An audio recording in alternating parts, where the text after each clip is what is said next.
The following is a special presentation of KDKA Eyewitness Sports.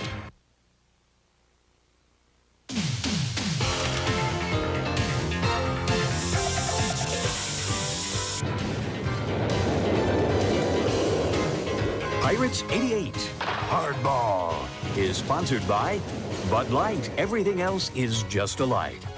By Pizza Hut. We're making it great for you. And by the heartbeat of America, today's Chevrolet. Live from Dodger Stadium in Los Angeles, California, it's the windup of a West Coast road trip, final meeting of the year in Dodger Stadium between the Pirates and the Dodgers. It's a hot one in Los Angeles this afternoon. Beautiful sunny day, a bit warm as the Bucks and the Dodgers wind up their business. A very pleasant good afternoon. Welcome to Dodger Stadium. I'm John Sanders, along with Steve Blass. At one point on this road trip, the Pirates were 1-3. They have now won 4 in a row. They've really gutted it out, played well, and they're in great shape as they go for the sweep this afternoon. Well, you've covered all the bases, John. It's been a great trip because they were tested early in this trip. So many times the Pirates, along with other teams from the East, come west, and if you get off to a bad start, it's church. Take a look at the St. Louis Cardinals trip right now. But the Pirates really have showed a lot of character. They've played well. They've got a successful trip in the bag, and now it's bonus day. And they have a brand new all-star on the mound. Bob Walk got a great surprise with breakfast. He's going to go to Cincinnati, but first he's got some business in Dodger Stadium. It'll be interesting, John, to see how Bob Walk reacts to his selection as an all-star. As you can tell, he has been one of the 2 best Pirate pitchers this year. He's been very consistent, 9-4 mark, a great earned run average. And he's the kind of guy that you expect a big reaction from. When we talked to Bob down in the clubhouse, he's very excited about going to the All-Star game. He doesn't have any problem with arranging or rearranging plans for that All-Star break. And he's a guy that you really feel good for because he's bounced around a little bit. He's a grinder. He's the kind of guy that you're real happy for. So good luck to Bob Walk at the All-Star game, and good luck to him today. Well, the other guys had a chance to get ready to go to Cincinnati because Orel Hershiser is known for a while that he is also going to that All-Star game. He is a pitcher who's been very strong this year, especially of late. Well, he deserves to be in the All-Star game, a 13-3 record. He has struggled a little bit against the Pirates' lifetime. He's 7-5. He's worked a couple of games against the Bucks this year. He's won 1 and he's lost 1. He's worked a total of 13 innings against the Pirates and given up 22 hits. So the Pirates should feel a degree of confidence against Orel Hershiser, but he's the kind of guy also that can get in a groove and just really get it done in a hurry. Well, here's the one thing about today, though, as far as the Pirates are concerned. If they can get the sweep here, that will be gravy. It will put them in a good spot as we head for the All-Star break. No more than 4.5 games out if they can win the ball game this afternoon. They've had a great trip. To win here, I think, with a battered bunch of guys, as you pointed out yesterday, would certainly be the capper to a great trip to California. Well, it sure would, and the timing couldn't be better for the All-Star break because the guys are beat up a little bit, assorted bumps and bruises. Nothing really serious, but a lot of things can really be taken care of in the 3 days off, so it's a good time for the All-Star break to occur. And once again, Jose Lean will not be in the lineup. He is going to be off until after the break. We'll have the Bucks lineup and the first pitch from Dodger Stadium in Los Angeles after this on the Pirates Television Network.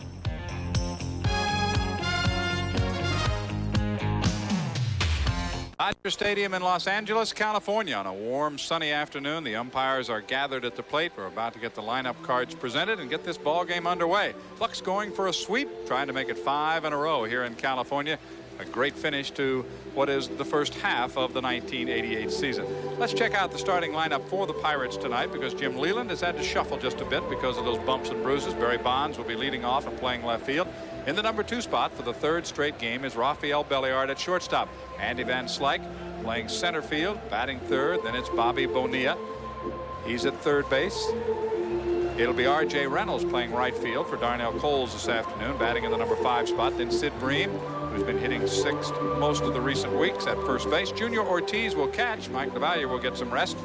And then Denny Gonzalez, who is playing second and doing it well, will be in the number 8 spot in the order. Bob Walk for the Pirates out on the mound. Walkie with a record of 9-4. He'll bat 9th. And a familiar look for the Dodgers defensively. Kirk Gibson in left field. John Shelby, the center fielder. Mike Marshall in right. 3rd baseman is Tracy Woodson, recently called up from Albuquerque. Dave Anderson at short. Steve Sachs, the veteran, at second base. Danny Heap will crank it up at first base this afternoon. Mike Scioscia once again behind the plate for Orel Hershiser, who is one of the real blue chippers. There you see the lifetime numbers for the Dodger right-hander.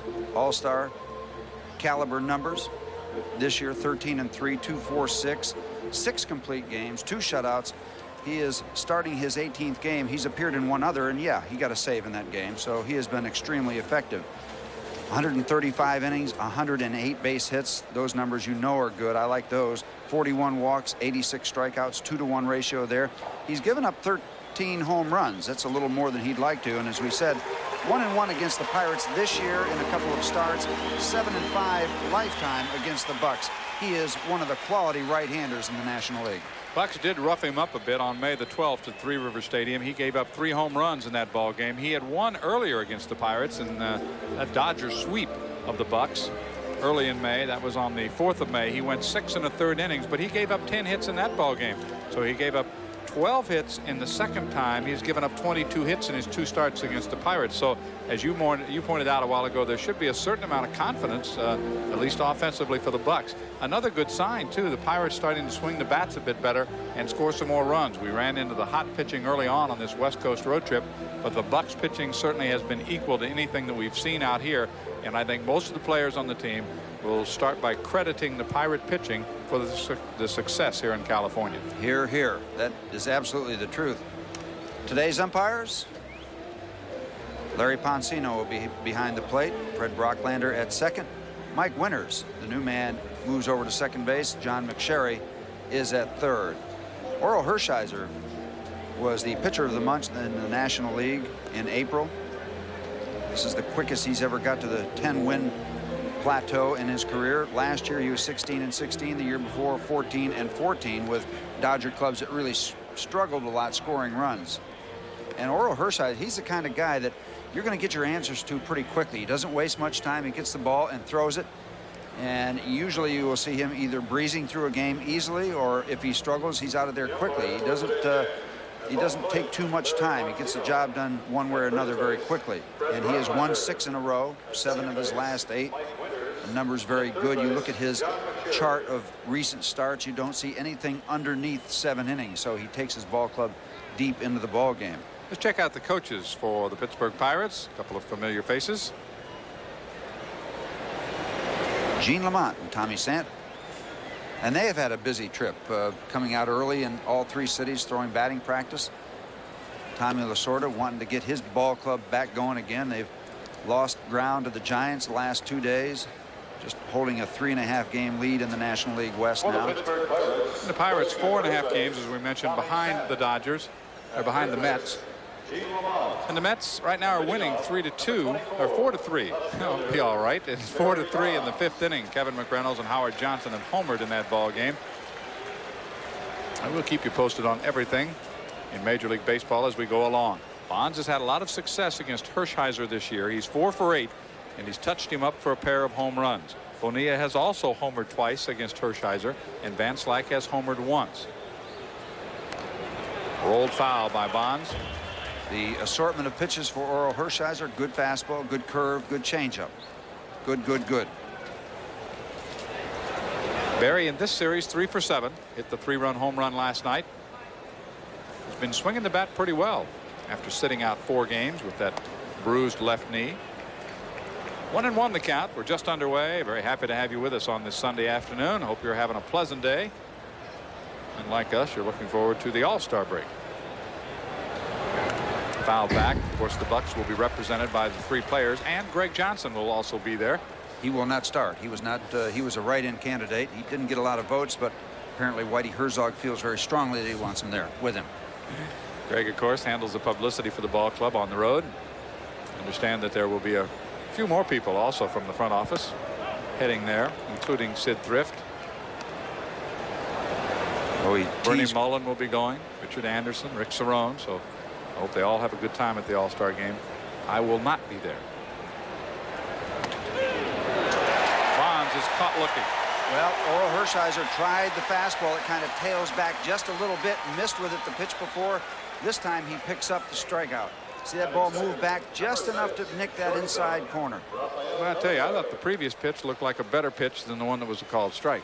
I agree. I think he could have been rung up on either one of them.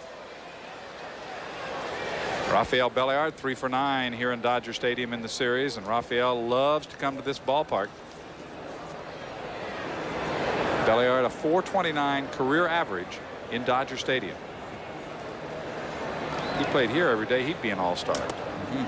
Little personal data on Orel Hershiser. He's 29 years old. He was born in Buffalo, New York. He's cut out of that mold. 6'3", about 190. Great golfer. Was an amateur hockey player. Played some amateur baseball in the Johnstown area in that AAA-BA championship series that they hold up in the Johnstown area. That was back in 1979. He remembers the Pittsburgh area. Went to high school in New Jersey, Cherry Hills. Falls behind in the count, 3 balls, no strikes. Well, wouldn't you be careful to Belliard here? Well, I would in this ballpark. Guy hitting 400. Belliard against Hershiser is 3 for 7 this season. And in his career, he's 8 for 19. So he does have to be careful. He's batting over 400 career-wise against Orel Hershiser. There aren't a lot of guys that can say that. Just don't tape all those hits back to back to back. You might not get out past the infield, but Raphael will take them. They've all counted, and they've all counted well, and they've come in good spots. Hershiser comes back to run the count full at 3-2. Hershiser's numbers good in control, as we mentioned. 41 walks in his 135 innings, twice as many strikeouts. Chink in the armor, maybe home runs. Another great crowd in Dodger Stadium. We had 40,690 paid on Friday. Last night, 46,662. And we're going to have in the area 45 or so probably this afternoon, between 40 and 45. It was picture day here, camera day. And they let the fans come down on the field to kind of rope off an infield area. And it was unbelievable. Belliard a grounder to Sachs at second. 2 away in the Pirate first inning. You know, John, they had the people out there, and I had a pretty nice experience. There were a couple Pirate fans, and they called me out, and I signed an autograph. I told them before I signed, I said, my fee is $5. That's the most I can pay. Did they come up with the cash? Well, they probably wanted to use a credit card. No, I was paying. Oh, it's the most I could pay to let me sign their autograph. But it was great. Mickey Hatcher had the best time. He had a Dodger batting helmet with a beanie on the top. And you think the photographers didn't like that. All-Star Andy.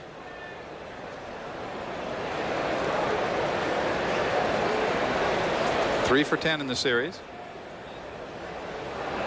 3 runs batted in. Got the game winner in the game on Friday night. Orel Hershiser this year, 6 complete games and 2 shutouts.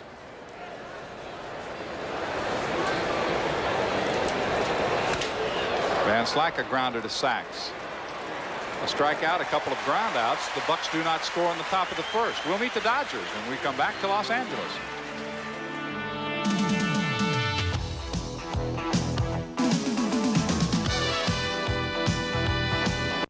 As we go to the bottom half of inning number 1, the Dodgers will send up Sachs, Heap, and Gibson. In fact, let's run down the entire Tommy Lasorda lineup for this Sunday afternoon. Steve Sachs leading off, playing second. Danny Heap for the second straight day as the first baseman. He's batting second. Kirk Gibson in left field, batting third. Mike Marshall, the right fielder, in the cleanup spot. Then it's John Shelby. He's swinging a hot bat, playing center field. Mike Scioscia, the catcher. Tracy Woodson in the 7th spot, playing third. Starting for the first time in this series, Dave Anderson gets the call at short, and Orel Hershiser out on the mound. Defensively for the Pirates, Barry Bonds in left, Andy Van Slyke in center field, R.J. Reynolds in right, Bonilla at third, Belliard at short, Gonzalez at second, Bream at first. Junior Ortiz doing the catching for Bob Walk, 9-4 on the year. Does not have a decision against the Dodgers this year, but is 3-4 against them lifetime. Pitched against the Dodgers on the 11th of May. Pitched very well. 8 innings, gave up 1 run. The Pirates went on to win that game 2-1. So that was another good outing, a quality start for Bob Walk, who is 9-4, a 2.56 ERA. Sachs in the series is 3 for 9, grounds it to second base. Gonzalez playing second and throws him out. What a treat to wake up on a Sunday morning and get a plane ticket to Cincinnati, Ohio to play in the All-Star game. Wait till he walks out on that field. That is something. You go back and you're 10 years old again. And what a great feeling that is anyway, but especially in that setting. Well, certainly well-deserved for Bob Walk. He has pitched outstanding for the Pirates. It was Walk who on this road trip ended his 3rd consecutive 3-game losing streak for the Pirates. In other words, he has been the definition of stopper. Danny Heap 1 for 4 so far in the first 2 games of the series. Breaking ball is inside, and Bob will use that breaking ball all afternoon long. And you go back to the last third of the season last year when Bob Walk got in that starting rotation, things started happening for the Pirates.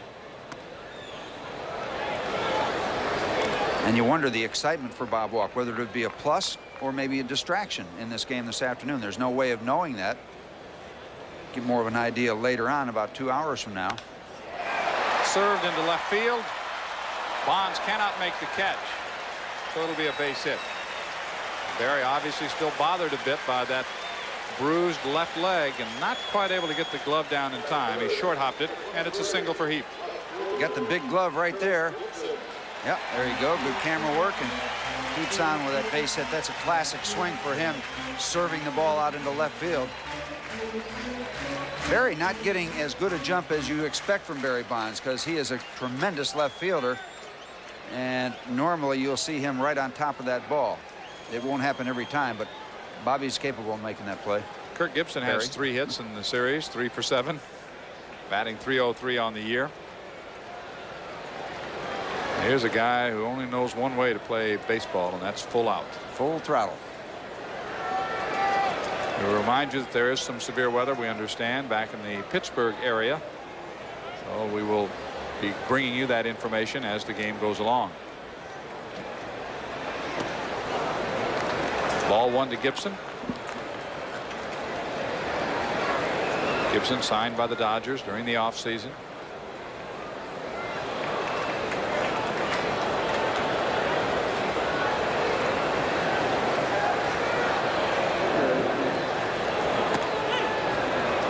Fastball on the corner. It's 1 ball and 1 strike.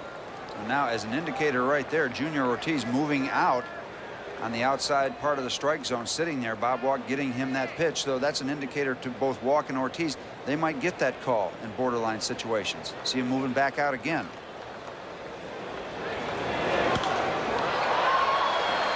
Out of play up the left side.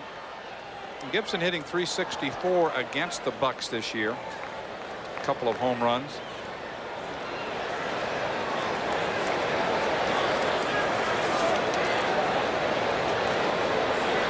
Very solid performer. Pirate manager Jim Leyland, who on the Inside Pirates Baseball show gave you a quick update, a recap of where he thinks his ball club is at the traditional halfway point of the season. Actually, the Pirates now are Dodgers game number 84, and for the Pirates it's game number 86. Time is called. Walk steps off, and everybody will step back. Gibson, as you might guess, leading the Dodgers in several offensive categories. Just trails Mike Marshall in the RBI count by 1. Gonzalez spears it. Oh, great play there. And again, the timing had to be just right because Gibson hit that ball off the hand. So you have a tendency sometimes to jump too early thinking the ball is hit better than it really is. But that was a neat play. Look at that. That's full extension. It was almost like it came off the bat like a line drive, but it was like a knuckle line drive. Kind of came at him in sections, and he was able to make the play. So Denio handles it at second base. 2 outs. Still the runner at first is Heap. And Mike Marshall will face Bob Walk. Center field. Van Slyke starts back, now retraces his steps a bit, and the Dodgers are done in the first. No score. We go to the second in Dodger Stadium on the Pirates Television Network.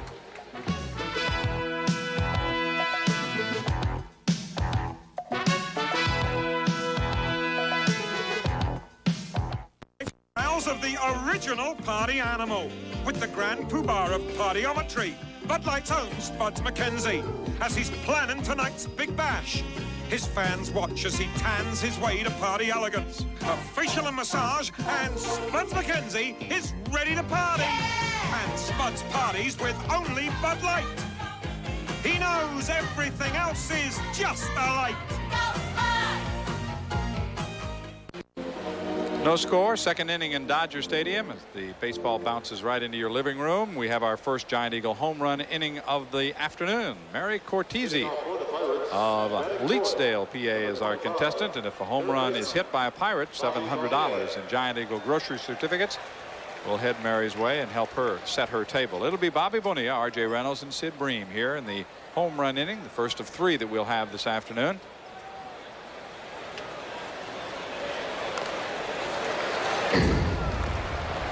We've talked a little bit about Bobby on this road trip, and Bobby, of course, struggling a bit coming into yesterday's game. Actually, coming into this game, only 4 hits and 2 runs batted in on the road trip. And if the Bucks were losing, there'd be a lot more attention paid to that. But once again, a compliment to the pitching, because the Bucks have won largely in part to the pitching. So you kind of slide over that problem that Bobby's in right now, slumping a little bit. Nobody's going to stay hot all year, so he'll come out of it. Bobby has had 2 hits, though, 1 in each of the first 2 games of this series. He's also been intentionally walked, it seems like, about every other time up. He is 2 for 7 in the series with an RBI. See Hershiser come up and in after the 0-2 count occurred. Let's see where he goes, whether he stays in there. Not going to go out. Grounded to Sachs at second. Hit it hard, but Sachs was able to make the play. 3 straight batters have grounded out to second baseman Steve Sachs. Belliard, Van Slyke, and now Bonilla. Number 23, right fielder. Take a look at the location on this pitch. After coming up and in, what do we do? Go down and away. Not away as far as he would have liked to have gotten it. That's why Bobby got the good wood on it. That was the idea. Come up and in, and then low and away. Don't give him anything to hit, and don't walk him. That's the old pitching philosophy. Fouled off by RJ. I did have a pitching coach tell me that. He said, I'll tell you one thing, son. You're only 18 years old. Here's how I want you to do it. Up and in, low and away. Don't give him anything to hit, and don't walk him. Then he left. I was still 18 years old. You've never forgotten that little piece of advice. No, you can't go wrong. It's hard to argue with that logic, really. And then you can just get your ticket to Cooperstown immediately. Yeah, that's right. That's fine as long as they don't put any hitters up there. A ball and 2 strikes to R.J. Reynolds. R.J. batting for only the 2nd time in the series. And as a left-hander, his average at 192. He's hitting much better right-handed than left-handed. R.J.'s role primarily now as a pinch hitter for the Bucks. As Darnell Coles is generally in right field on a regular basis. Darnell also a bit beat up. A tremendous catch that Coles made on Friday night here in Dodger Stadium. We have seen some tremendous defensive plays on this road trip. Tremendous. We saw a tremendous breaking ball, a little speed taken off it by Orel Hershiser there for strikeout number 2. Batting 6. So 2 down in the second inning. A Giant Eagle home run inning. It'll be Sid Bream now. See the hand off the bat, something off speed. Now Bream has not had much luck against Orel Hershiser this year. He's 0 for 6.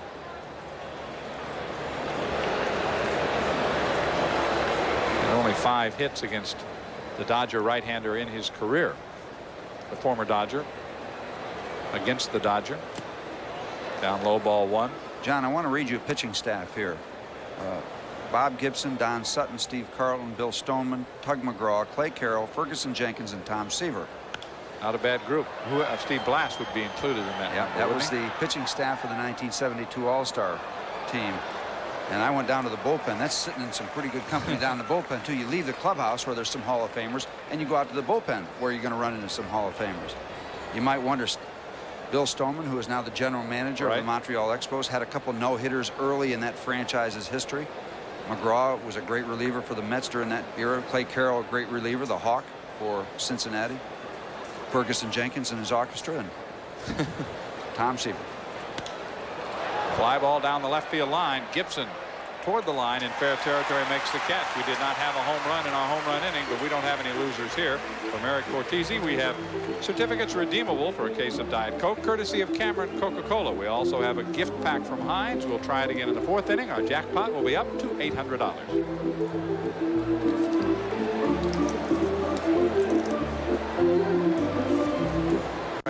By the Pittsburgh Pirates solely for the entertainment of our audience, and any publication, reproduction, or other use of the pictures, descriptions, and accounts of this game without the express written consent of the Pittsburgh Pirates is prohibited.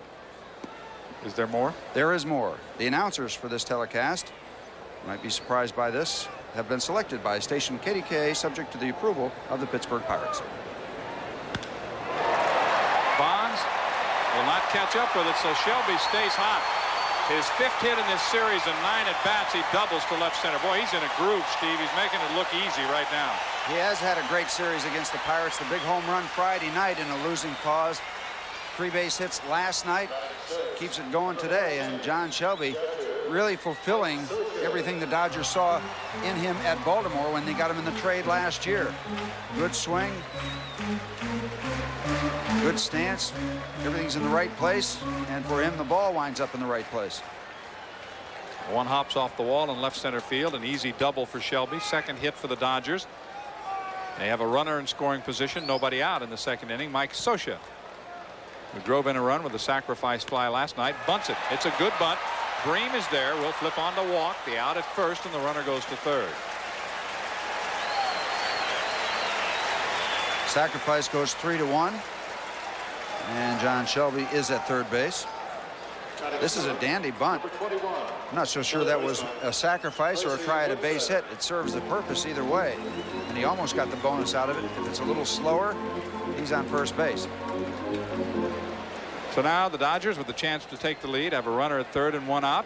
Bob Walk will have to do some pitching against Tracy Woodson. Woodson is 0 for 3 since being called up. Immediately hits a fly ball to center that should be deep enough to score the run. Van Slyke near the warning track makes the catch. Shelby will score. 1-0 Dodgers. Boy, and has Tracy Woodson got some power. He just really flicked at that ball, and it wound up in the warning track in front of the 395 sign, straight away center field. So the Dodgers get a lead for the first time in this series, I believe, John. Pirates had jumped out in front Friday 4-0. Went on to win 4-3. And yesterday a 6-0 lead. Tracy Woodson, he was the one who hit the ball on Friday night that Darnell Coles made the great play on in right center field. So plenty of depth on that ball. A double, a bunt, a sacrifice fly. 1-0 Dodgers. Anderson 1 for 8 in the series. He shows bunt. You know, John, we talked so many times about getting the job done, moving a runner over, and you might think it's kind of a boring thing when we mention it so often, but you saw a shot of Tommy Lasorda, who's been around this game a long time, go over and congratulate Mike Scioscia for getting the job done, getting that runner over to third base. One hopper to Bream. That'll do it. The inning's over, but the Dodgers pick up a run. We move to the third. Dodgers 1, Pirates 0 here in Los Angeles.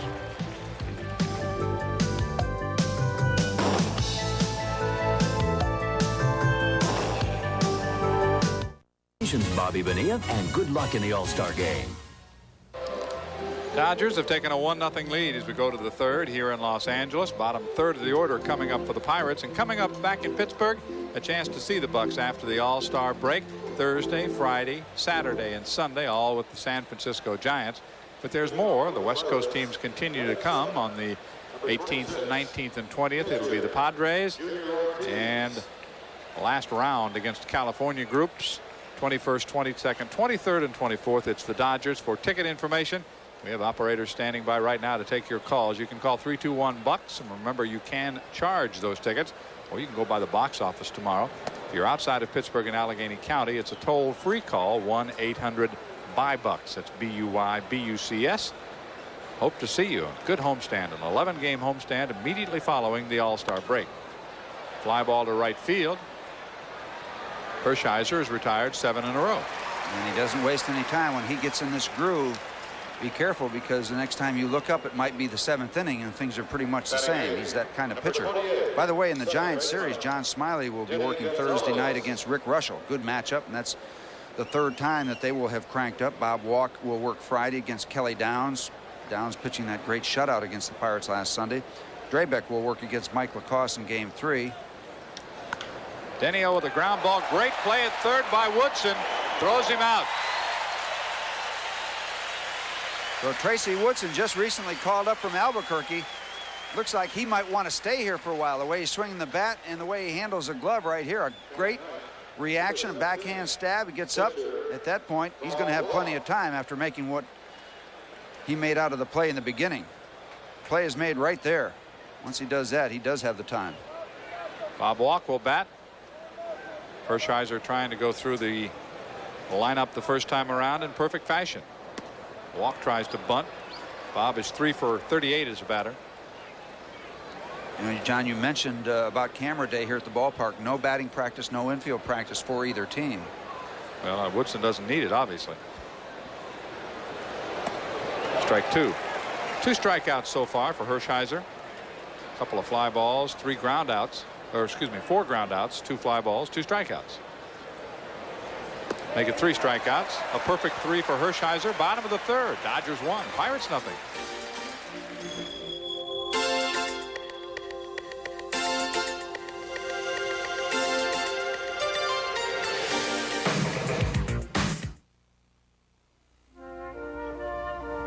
This was for all that you do. In the minors, you must have called it all 1,000 times, but you never lost sight of the dream. I got a telegram for you, Tony. Okay, thanks, Pop. Hi, babe. Hey, guess what? I got the call. Yeah? Brenda Majors. You got a shot, you take it. What's his rookie umpire? You got the heart to make it. You got the fire, that big league desire. You keep on reaching higher. You make America work, and this was for you. Here's to you. Beechwood age for that clean, crisp taste that makes Budweiser the king of beer. Hi. Compliments from the gentleman over there.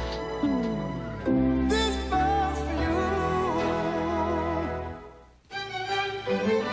Why get any old lawnmower when you could buy a self-propelled Kubota and get a free vacuum inside?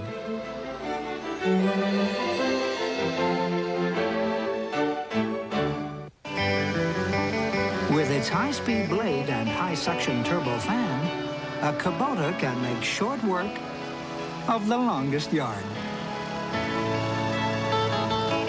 Kubota. Orel Hershiser will lead off the bottom of the 3rd inning. All he's done is retire all 9 Pirates that he has faced. Manny Mota and Joe Amalfitano are the coaches for the Dodgers. Manny Mota could still play if they needed him. He's in great shape. He always has been.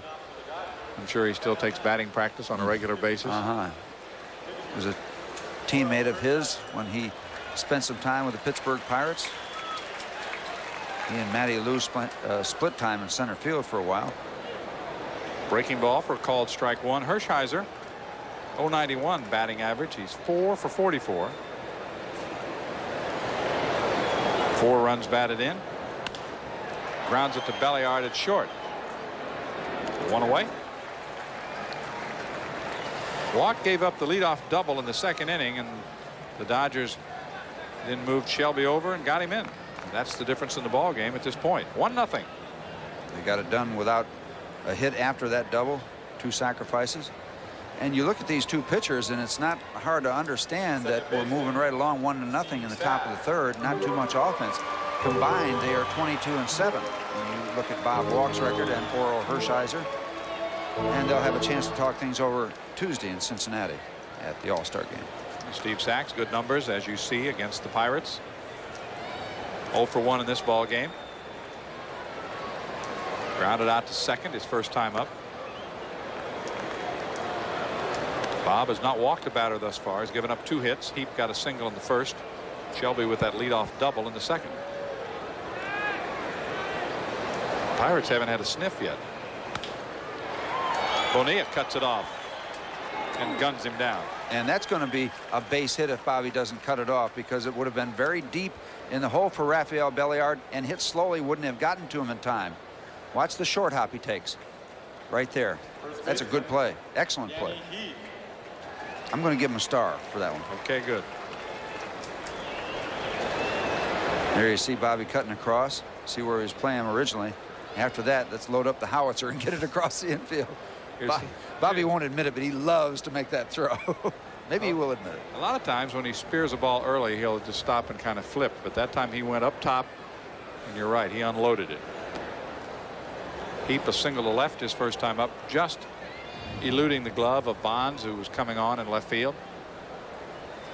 Warm, sunny afternoon in Southern California. Well, we've had great weather on this trip, with the exception of San Francisco. We played a couple of typical candlestick type games up there, but once we got to San Diego, it's been all peaches and cream. John, I had a chance to talk Don Drysdale. One of the Dodger announcers does a pregame show, and I was talking to him, and one of his questions was how was it to pitch in front of the lineup that the Pirates had in the late 60s and early 70s, as that ball is down low. He said, I had to face those guys. It must have been a real treat to pitch in front of them, because as you remember, the Dodgers never had much offense in those eras, those days when he and Koufax pitched. And you knew you were going to get some runs as a Pirate pitcher. Darn right. You imagine what Drysdale and Koufax's record would have been if they had pitched for a team like the Pirates with those bats. The records weren't too shabby anyway. No. Second hit in a row for Heap. Third hit for the Dodgers.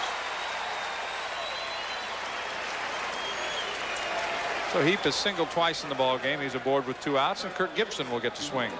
No surprise about Danny Heap. He's got the reputation of being able to swing the bat with anybody. We visited with Tommy Lasorda before the first game Friday night, and he said Danny Heap will never embarrass you with the bat in his hand. Ever, ever, ever. He is a bona fide hitter, and he's giving some evidence of that this afternoon. Kirk Gibson, as you can see, has been swinging a hot bat the last 3 weeks. Lined out kind of a loop. Well, it was a line drive. It was a handle line drive, so it wasn't a bullet that he hit the first time up, but a good play by Denny Gonzalez at second to retire Gibson. He's one of those high, ball one. One of those stop action plays, man. Yeah. It looked like the action stopped when the ball went off his bat, and then Denny stopped the ball from going out in the outfield. So Gibson is 3 for 8 in the series. 2 outs, a runner at first, Danny Heap. Bottom of the third in Los Angeles. Good breaking ball from Bob Walk, and it's 1-1. If you were a batter and you were facing Bob Walk, what would you tell yourself? How would you discipline yourself on that breaking pitch that he has? Well, I would have to be looking for the sinking fastball, but I would say I'm going to see the curveball quite often. Try to keep that in the back of the mind. Bonds in left field, glasses down. Third inning is history. We go to the fourth. Another Giant Eagle home run inning coming up from Dodger Stadium.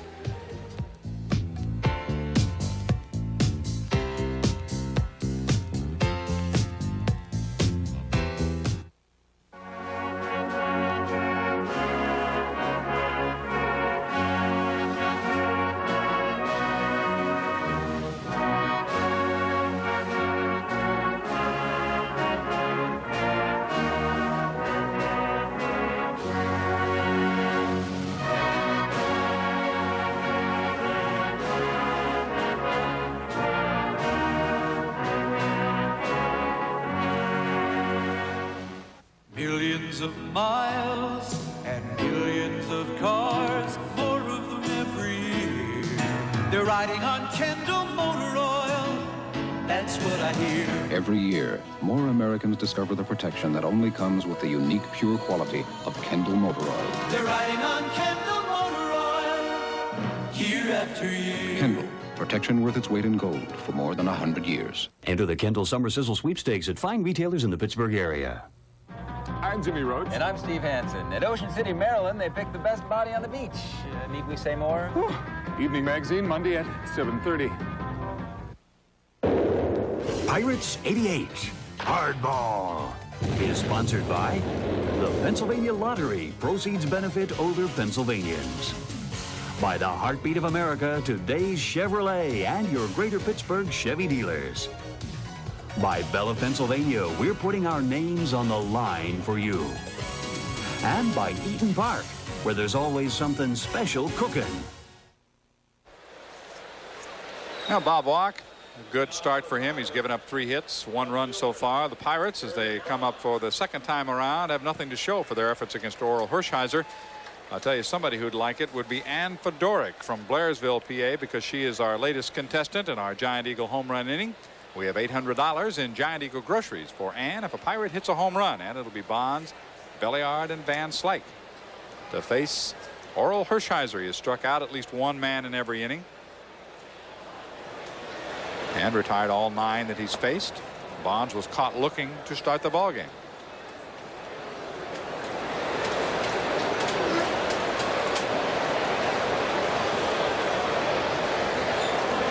And again, we are keeping you posted, courtesy the graphic information about the severe weather back in the Pittsburgh area.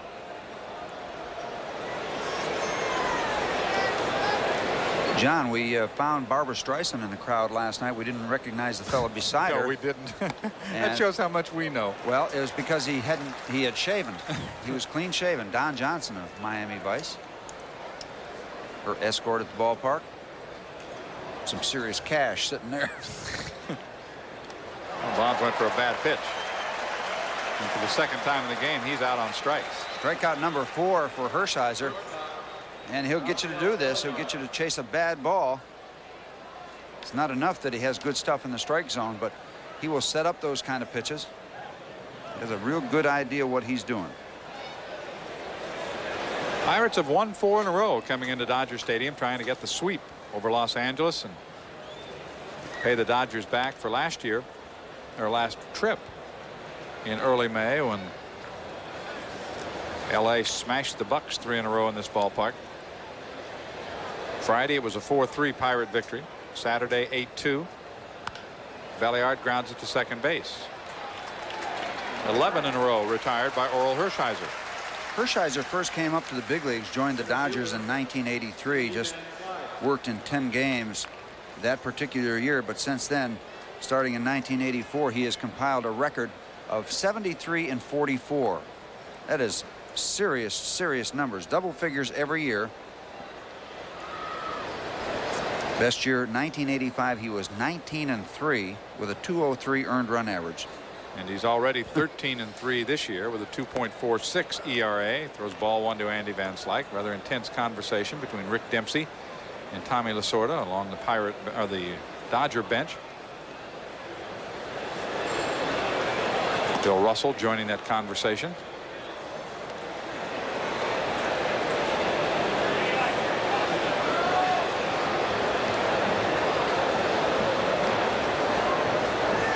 Tommy, a contract extension a couple of days ago, able to buy some new sunglasses with the additional money that he'll be paid through 1990. Dodger blue shades, perhaps. Van Slyke, a drive to right. That ball is headed for the bullpen area. Home run, Van Slyke. 1-1 ball game. So Andy with his second home run off Orel Hershiser, and with one swing of the bat, the Bucks get even.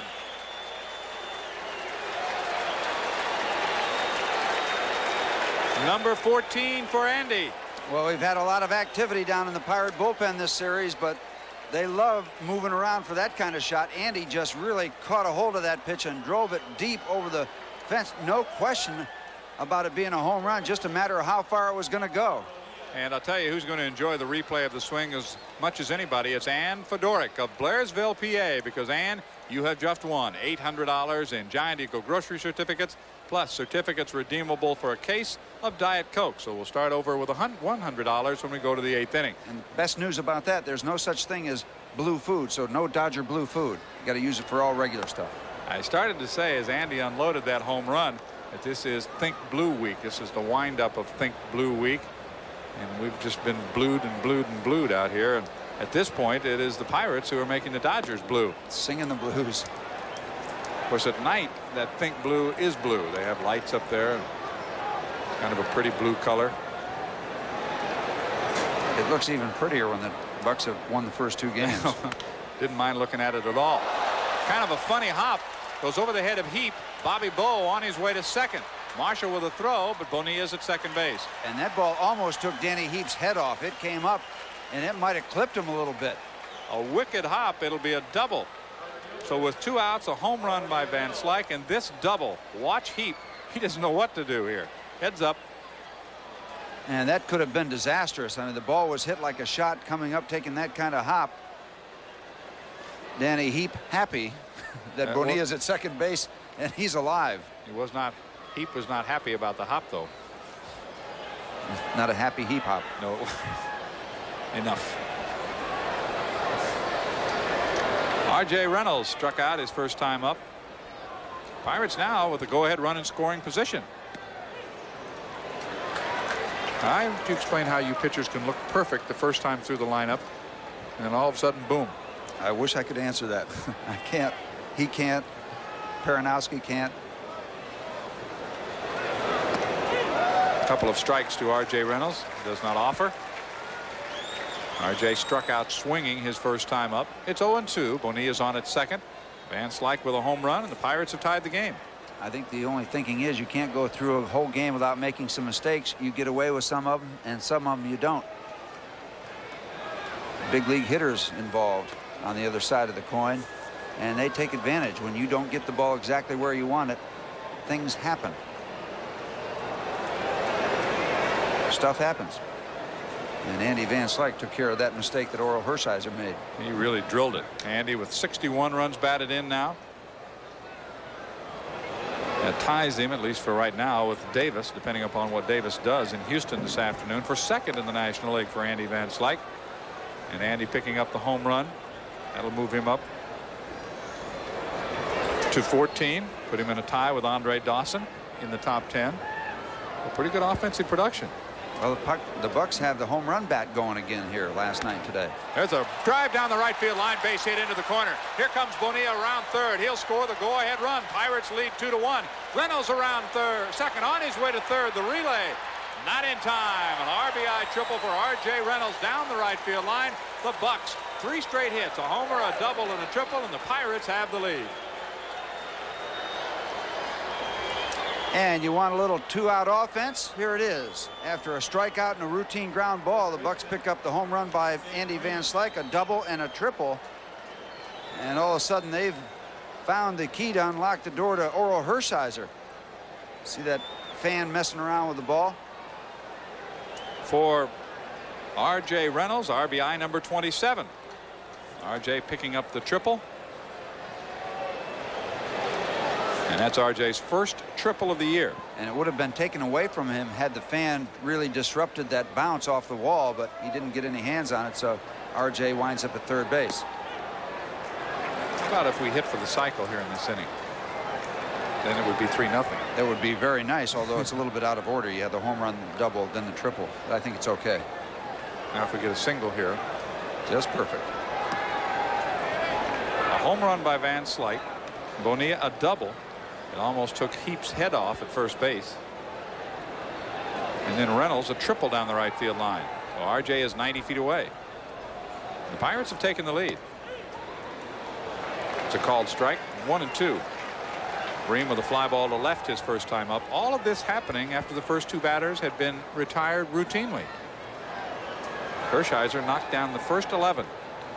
And now 3 hits in a row for the Pirates. The hits are even, and the Bucks have the lead. Well, we mentioned that one of the Achilles tendons of Orel Hershiser, if you will, might be the home run ball. He had given up 13 coming in. That's number 14 in 18 starts. It's a pretty high number. 2 balls and 2 strikes. 2 outs. Reynolds with an RBI triple is at third. Van Slyke is homered. Bonilla doubled and scored. Some business in the fourth, including a winner on our home run inning. Fights it off. It's still 2-2. And Fedoruk is going to receive $800 in Giant Eagle grocery certificates, courtesy Andy Van Slyke. Bob Walk headed to the All-Star game along with Bonilla, and Van Slyke has at least the lead now. I'm sure he's still a little dizzy. He's got to be spinning just a bit. You wake up and get the news with your coffee that you're going to the All-Star game. I guess that fits in with the nickname Bob used to have, Whirlybird. He is spinning around a little bit. He is indeed. Great excitement. There's a great atmosphere in the Pirate clubhouse this morning, as you would expect when they've done what they've done coming back on this trip to make good numbers appear. Hershiser gets the strikeout, his 5th, but the Pirates get 2 runs to take the lead. Bottom of the 4th, Bucks 2, Dodgers 1.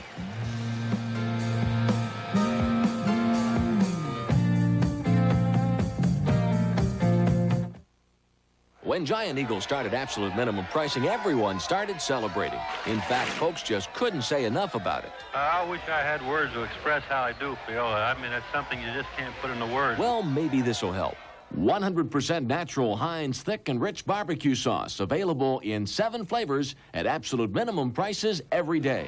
So, Skip, how do you feel about the whole league shopping at Giant Eagle, except the Mets, of course? Oh, my, I'm for it 100%. Giant Eagle, absolute minimum pricing every day. I played a lotto and I thought it was fine. New wild card bottles just blowing my mind. More ways to win since wild cards in. Couldn't goodness gracious, 6 ways to win. New Wild Card Lotto from the Pennsylvania Lottery. Just pick 6 numbers from 48. Match the new Wild Card number, and now you can even win with 3 numbers. Or win more with 4 or 5. And the $1 million jackpot keeps growing. More ways to win since Wild Card's in. Wild Card Lotto, 6 ways to win. There are some good reasons for the S in Chevy S10's name. S stands for style. S stands for strength. S stands for selection. And now, S stands for savings with $750 cash back and up to $1,900 in option discounts for a total savings of up to $2,650. Plus, check out the all-new 4.3-liter Vortec engine. It's the most powerful engine available in a compact truck. Chevy S10, another reason why in Pittsburgh we drive Chevy. A beach ball errantly on the field, but the Pirates with 3 hits back-to-back with 2 outs take a 2-1 lead as we go to the bottom of the 4th inning. Middle of the Dodger order coming up against Bob Walk. It's warm here in Dodger Stadium, and look what the assistant trainer does. You get sprayed down. I guess that's how they do it in Los Angeles, cool them off a little bit. We used to have just an old ammonia bucket, or you put your wrists in. I'll tell you, that felt almost as good as a banana split. They had that ammonia mixed with the water, and it was very refreshing. Put towels in there and put them over your head. Marshall, his first time up, a fly ball to center field.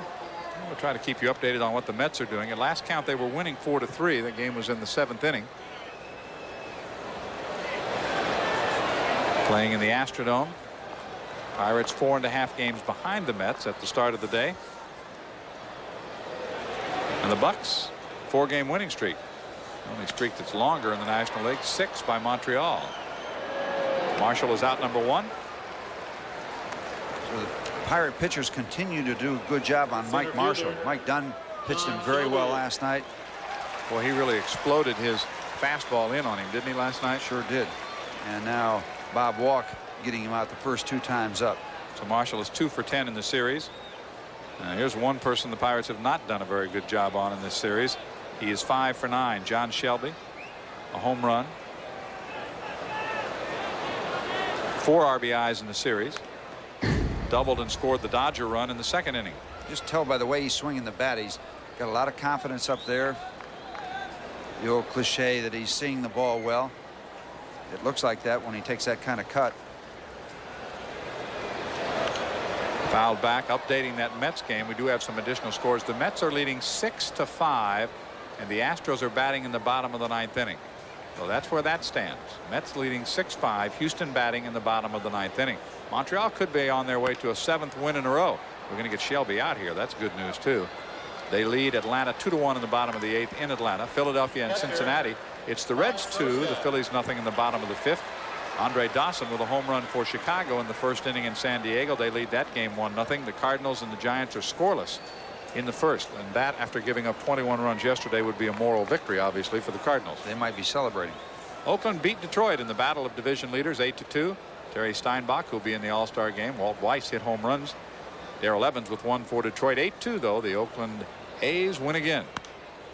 Fly ball, shallow down the left field line. I don't know that anybody can get to it. Belliard does. Oh, great running play by Rafael Belliard, and he came from such a long way to get that 3rd out. Good work, Rafi. Good job. Takes care of the Dodgers in the 4th.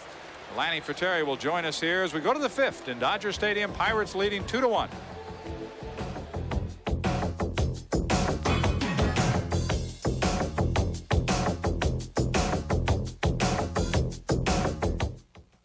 Can I get a shake? I bet I know what Sarah's getting. Spaghetti. My usual. Can I have another straw? Chicken looks good. You forgot to tuck the napkin. Must be good. Everybody's quiet. Like a little fries with your ketchup. Good. Every dinner at Eaton Park comes with cozy seats, Call that little? warm smiles, and for whoever's buying, Great, thanks. a special after-dinner treat. I could get real used to this.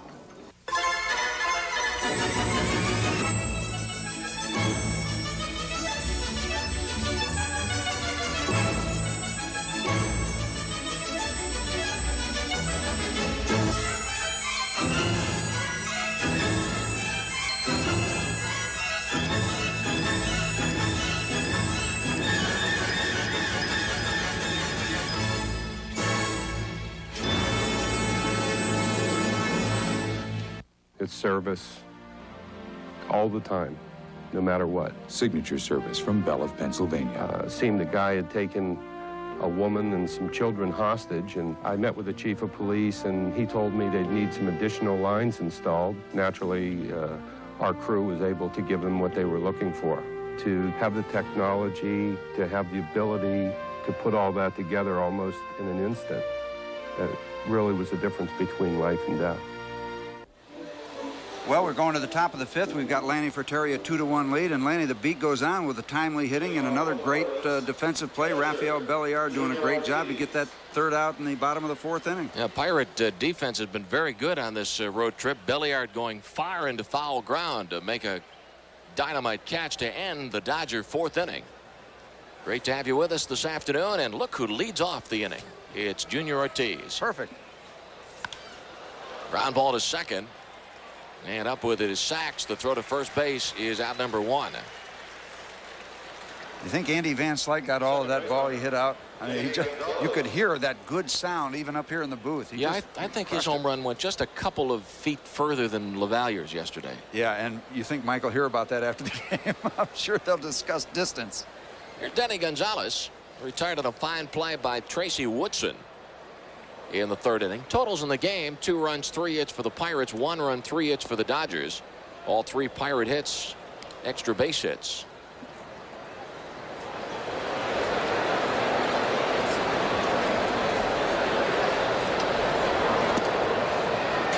Now 2 balls and no strikes.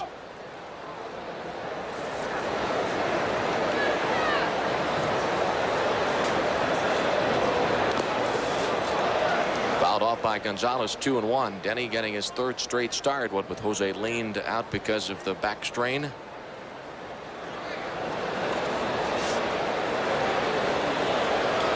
Danny Heap quite happy that he did not bat in the bottom of the fourth. He had a chance to go check his insurance policy. Bunted by Gonzalez into foul territory, 2-2. Off the ball that Bonilla hit, you're referring to? Right, almost got his head taken off. It's really a shot that came straight up, and I thought for a minute it did glance off the side of his head, but luckily he was able to get out of the way.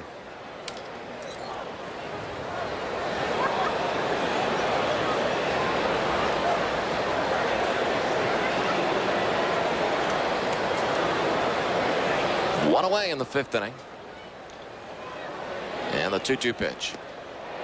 Swing and a miss, strike 3. Hershiser with 1 strikeout in each of the first 5 innings. Let me ask you a question. I was thinking about this earlier today. And as Bob Walk steps in, he's an all-star. What's it like to step into an all-star clubhouse realizing that you are among the best in the game?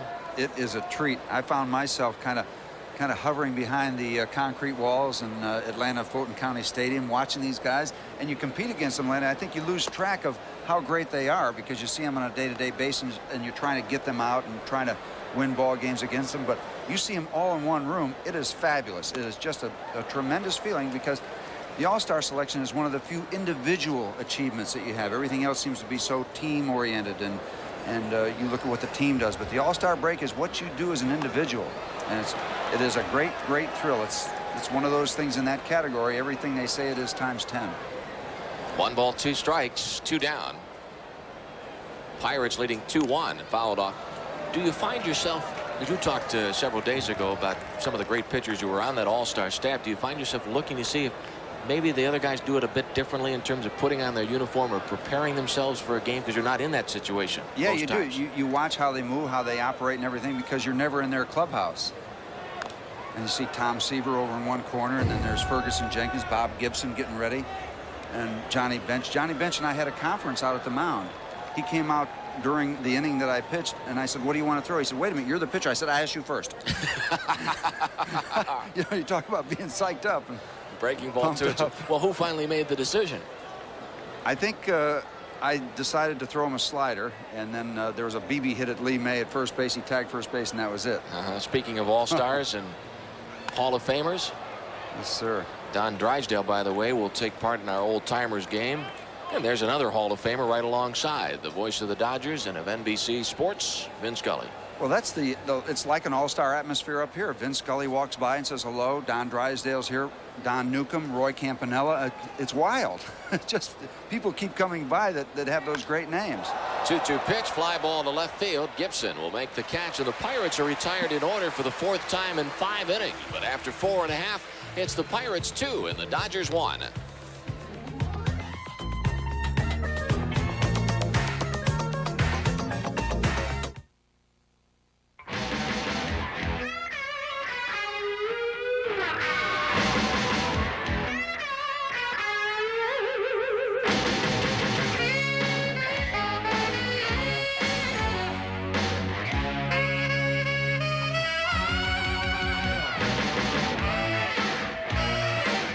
All kids 14 and under get a fielding glove courtesy of Pizza Hut. Call 321-BUCKS. I'm on the road at all hours, making a lot of quick runs and some very important stops. So I know the value of good brakes.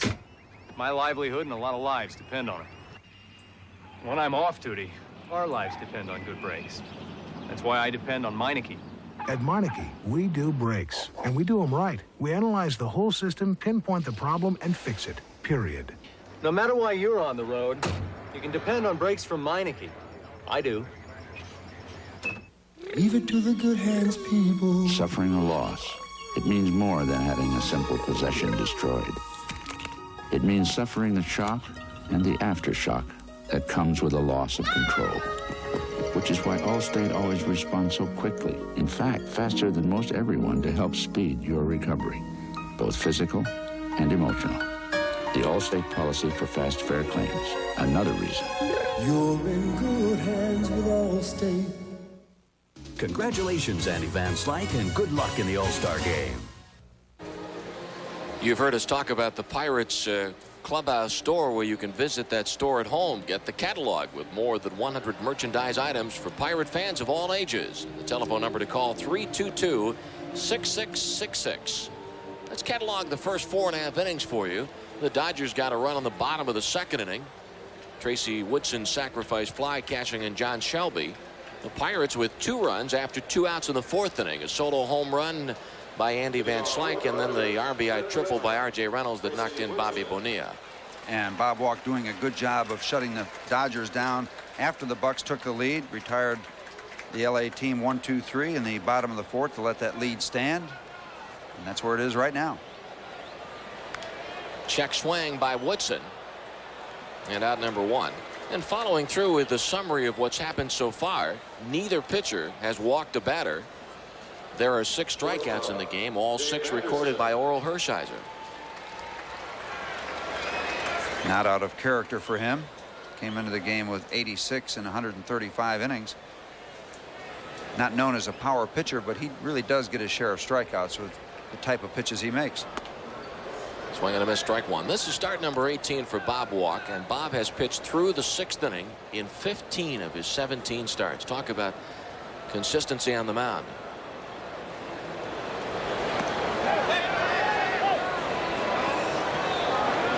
On a check swing, they go to Fred Brocklander, the first base umpire. 1 ball and 1 strike. Flaps up from Fred.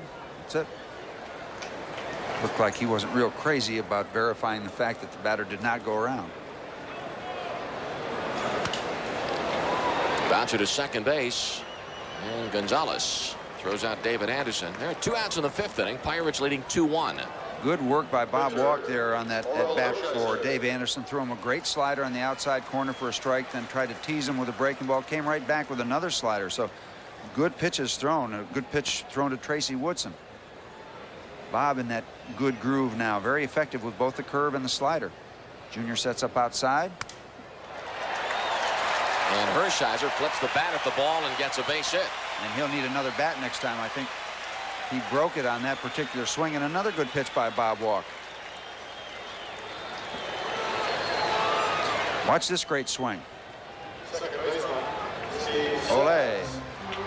But it's the base hit. Doesn't have to be pretty. Wait a minute. Were you being sarcastic, or are you of that belief that anytime a pitcher gets a base hit, it's a good swing? Yes, both of those things. Top of the order, and Steve Sachs. Now, I understand you and Jim were talking the other day about the fact that if it were you guys, Jens, that had you pitched on Sunday before the All-Star game, you would not want to pitch on Tuesday in the All-Star game. You still feel that way? Yeah, I'd just be happy to be there. I had a chance to pitch an inning the time I went, and the rotation worked that way, but I think the idea of just being there, being in that atmosphere, I think would be enough for me. Sachs, the batter, takes a strike. In light of the fact that Cone and Walk and Hershiser and Maddox, they're all pitching today, Whitey's going to need somebody Tuesday. Yeah, that's going to be an interesting thing to see how he uses his pitchers. And his catchers. Yeah, that's right, only 2 catchers. Ground ball to second base. Gonzalez to Bream. So Sachs is grounded out for the 3rd time of the game. No runs and a hit, 1 man left on. We've written 5 chapters this afternoon, and it reads the Pirates 2 and the Dodgers 1.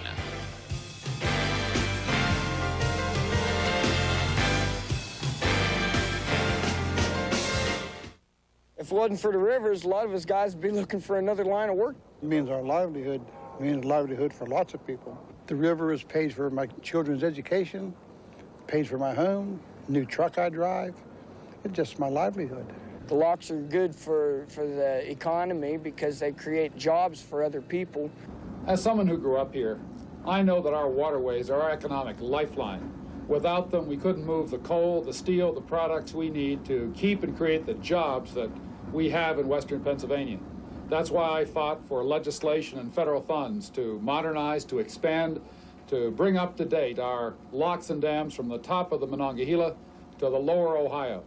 That waterway river system that is efficient and modern means jobs, not just for the people on this waterway, but throughout our region. Senator Hines is really for the people on the river, and he's doing everything he possibly can to help us.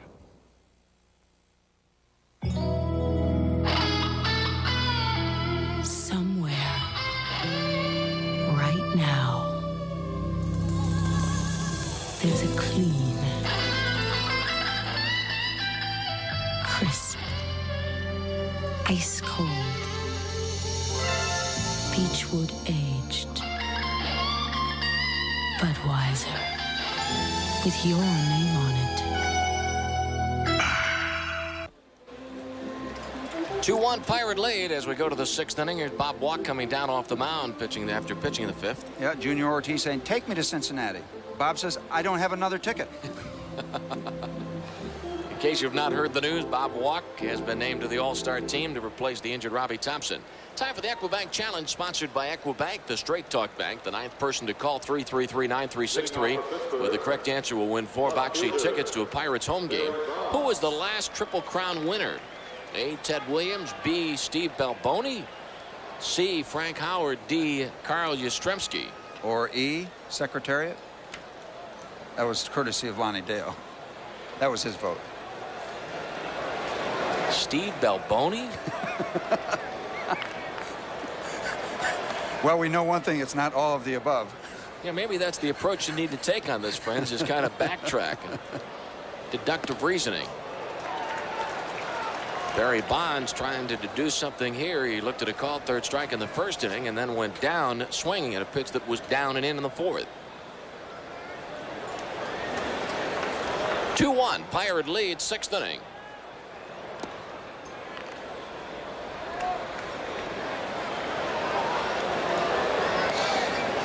Steve Balboni? You saw it right there. That was on the card. Bouncer to Sachs, and he can't make the play. Barry Bonds hobbling down the line, so Sachs really had some extra time because of Barry's bad knee. But it's a base hit for the Buccos, and the Pirates have been cyclical today. They've had 4 hits, homer, double, triple, and single. And it's worked out to be good enough for a 2-1 lead. Rafael Belliard. Lunchtime?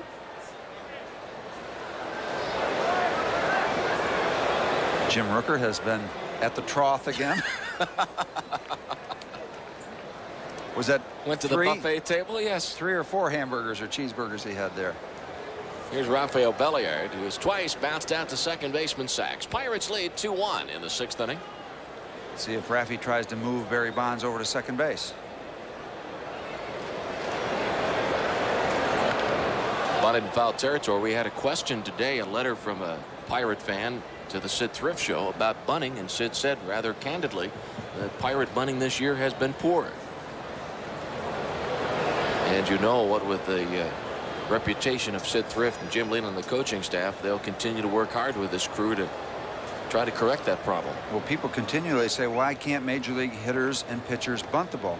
I don't think they work often enough at it. I'm sure they concentrate when they work on their practice. I just don't think the practice is done enough. Do you think there's a feeling in the game on the part of some players and maybe some coaches and managers that what with all the artificial surfaces in baseball that it's tougher to bunt on those surfaces and they get away from it? It is tougher, but it can be done. What the theory is on the artificial surfaces is to deaden the ball, not necessarily try to go down each line, but just try to hold the bat tight enough where the contact is made and the ball just kind of dies off the bat rather than springs off the bat. And they say bunt it right out in front of home plate. Bunted to Danny Heap, who falls down, can't find the ball. Everybody's safe. Oh, what a break for the Bucks. 2 breaks now as Barry Bonds got the infield hit on a ball that Sachs really could have taken more time with because of Barry's knee problem. And now Danny Heap not able to find the handle on the bunt. So the Bucks with 2 base runners, nobody out when it very possibly could have been an entirely different situation. Jim Leyland coming out just to kind of double check and make sure Barry Bonds is all right at second. And Barry says, yeah, okay, I'm okay out here. But he is really hurting on that knee. And the scoring decision, it is a sacrifice E3. Bonds at second, Belliard at first, nobody out. Here's Andy Van Slyke.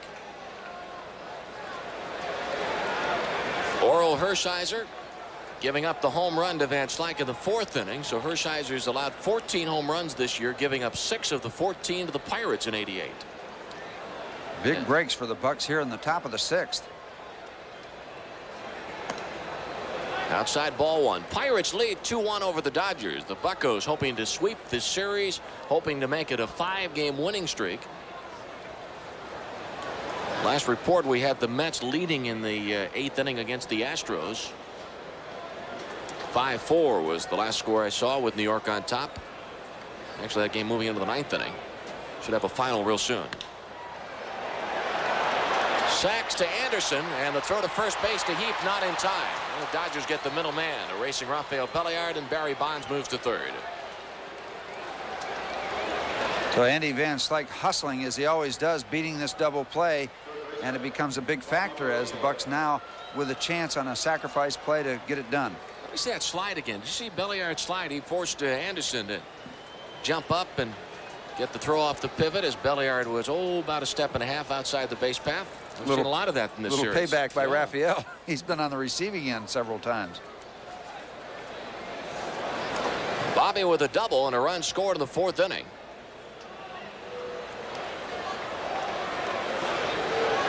Bobby's career batting average against Hershiser is .400.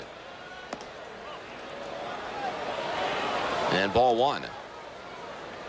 Bobby has just 2 RBIs on this road trip. In a good situation here, what with Bonds at third, Van Slyke at first, 1 out. Pirates lead 2-1.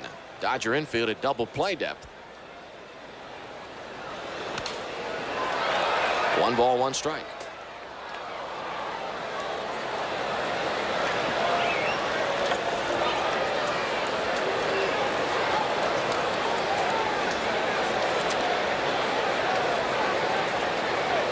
Tommy Lasorda's ball club starting the day 3.5 in front of the Giants. The gentleman with the sunglasses, that is Rick Dempsey.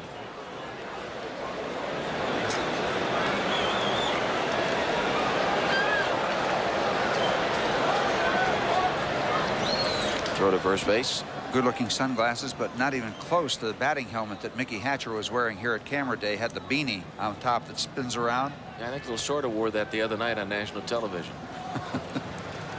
Can you believe that? There it is. Check that out. Sunday afternoon in L.A. L.A. is fine. The sun shines up in 2-1. Had another, I was asking Sid on his radio show today about Bobby Bonilla. Bobby slumping during this California road trip. And Sid said that the Pirates lately have tried to curtail some of the media interviews of Bobby. It's been taking a lot of time, not only at the ballpark, but guys from across the country calling Bobby at the hotel. And that does indeed take some time away from a player. Also, Bobby Not seeing good pitches consistently lately. It seems like every town we go to, there's a feature story in the newspaper about Bobby Bonilla. Runners at first and third, 1 out. 2-1 pitch.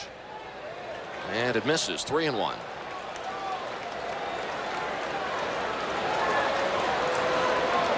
Inning started with the Bonds infield single. Belliard put down a sacrifice bunt. The ball bobbled by Heap in an error charge to the Dodger first baseman. Then Van Slyke bounced into a 4-6 force play at second. So Bonds at third with Van Slyke across the diamond. 3 balls and a strike on Bobby Bowe. Pitch that was up, fouled back. And Bobby, after going after what might have been ball 4, pounds himself on the batting helmet. Yeah, he knows the ball was out of the strike zone.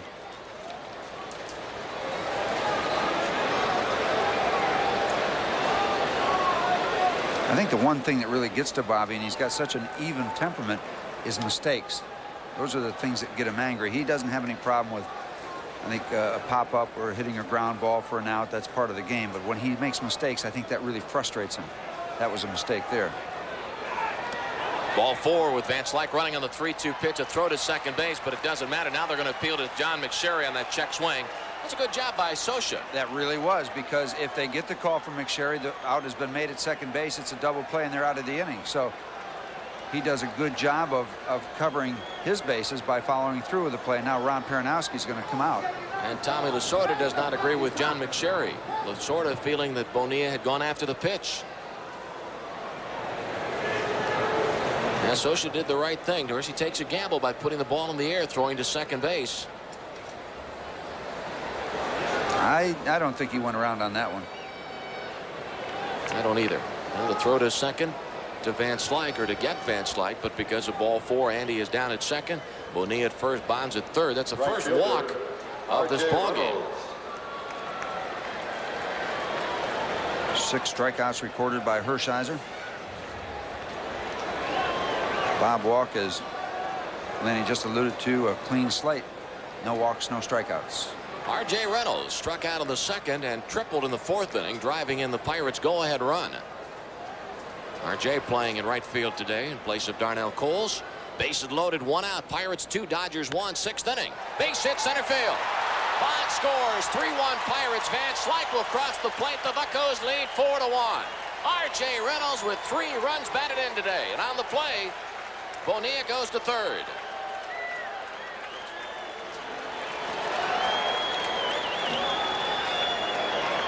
Well, how about all the credit in the world to R.J. Reynolds coming off the bench, the triple and the single, RBIs each at bat.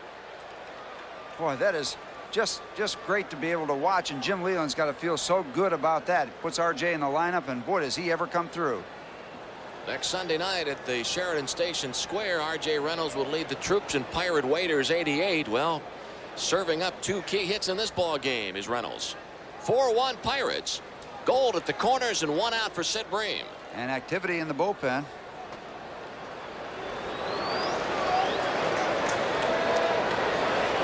Outside, ball 1. Tim Cruz, number 52, warming up for the Dodgers. Tommy Lasorda seeing his ace. Touched up for 2 runs in the 4th inning and 2 runs here in the 6th. And the Bucs still doing business.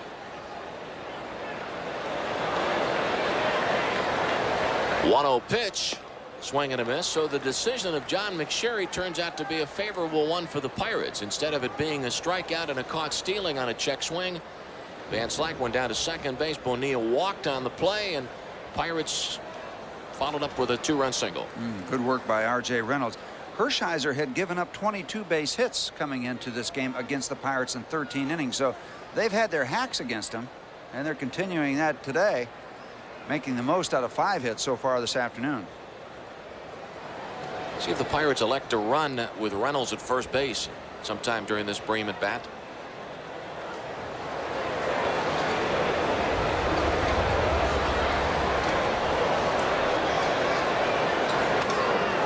Fouled back, 1 ball, 2 strikes. You look at a 4-1 lead at this point, a critical at bat for both the Pirates and the Dodgers. The Dodgers to try to keep the Pirates within sight. Sure would be nice for the Bucs to notch a 5 up on that board.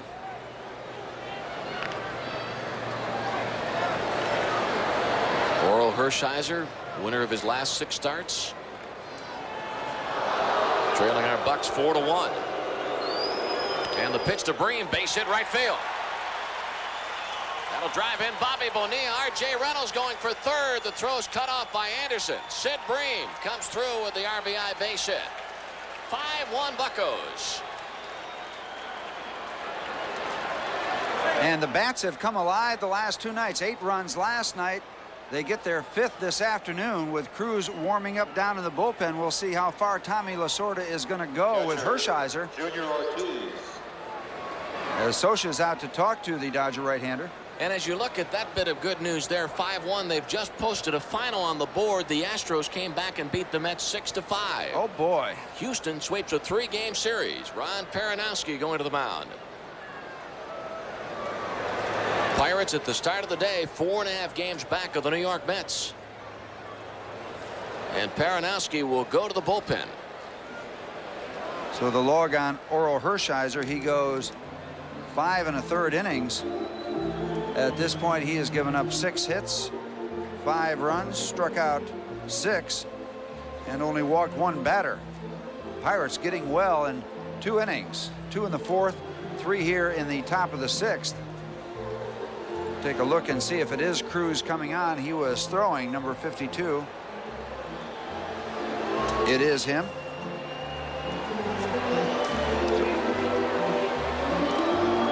So as far as the Big Blue Wrecking Crew, Dodgers trail our Pirates 5-1, and we'll be back with more from Dodger Stadium in Southern California in just a moment. In recognition of his outstanding defensive play in recent weeks, Allstate is proud to present the Allstate Good Hands Award to Andy Van Slyke. In Montreal recently, Van Slyke made an unbelievable running, diving catch in right center field.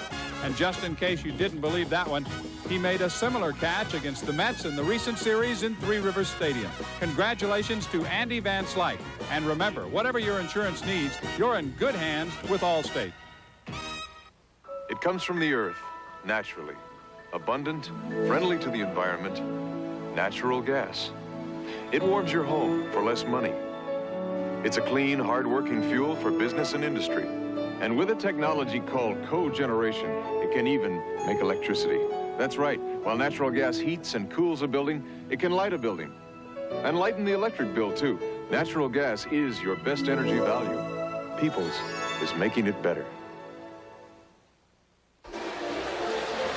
Welcome back to Dodger Stadium. A Pirate fan that is proudly displaying his black and gold, and he's got the broom out. Yeah, hoping for a sweep here in Game 3 of this 3-game set. Bucks winning the first 2, obviously. Tim Cruz comes on for the 21st time. He's 3-0 on the year, 270 earned run average, no saves, 40 innings, 41 hits, 18 strikeouts, 9 walks.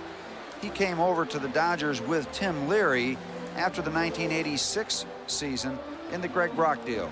Right-hander out of Tampa, Florida. Tim Cruz, second Dodger pitcher of the game. Orel Hershiser today hoping to become the second 14-game winner in the National League. That will not happen. And we want to congratulate Bill Graham of Greensburg. Correctly answered Carl Yastrzemski, the last Triple Crown winner. And for Bill Graham, 4 box seat tickets to a Pirates home game courtesy of Equibank. So it was Carl Yastrzemski and not Steve Balboni. Well, the Bucks playing a little first and third music here in the top of the 6th inning, too. That helps when you can advance 2 bases on the singles. Always keep a man at third base with less than 2 outs. You love that situation. You cash in a run without the benefit of a base hit. So many different ways. Good to see that man down there. Junior with 2 home runs this year, 4 in his career. Junior's home runs this season, he hit one off Don Carmen on April 14th, the other off Mark Grant on April 30th.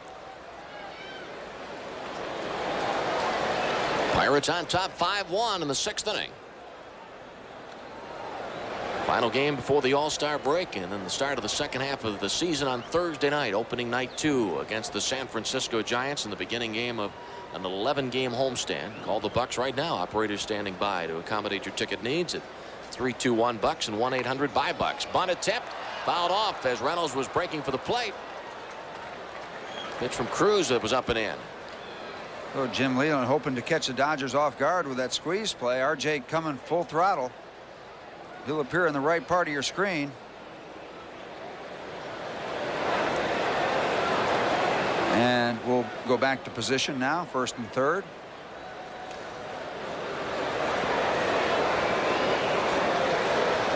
No balls, 2 strikes. Reynolds at third, Bream at first. Don't assume that Jim Leyland would not try it back to back. He likes to do things a little bit differently. Bouncer up the middle. Shortstop Anderson flips to Sachs at second for 1. The throw to first, not in time. The ball rolls away from Heap, and Ortiz on his way to second.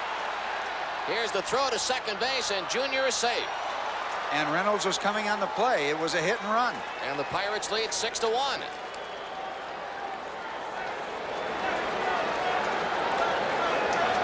Junior gets the RBI off a fielder's choice. The out at second base, 6-4. Anderson to Sachs. And then charged the error on the Dodgers second baseman that allows Ortiz to go to second. Junior able to slide in safely ahead of the throw of Danny Heap, just in front of the throw. Here's the play again with Reynolds running on the pitch, as you see.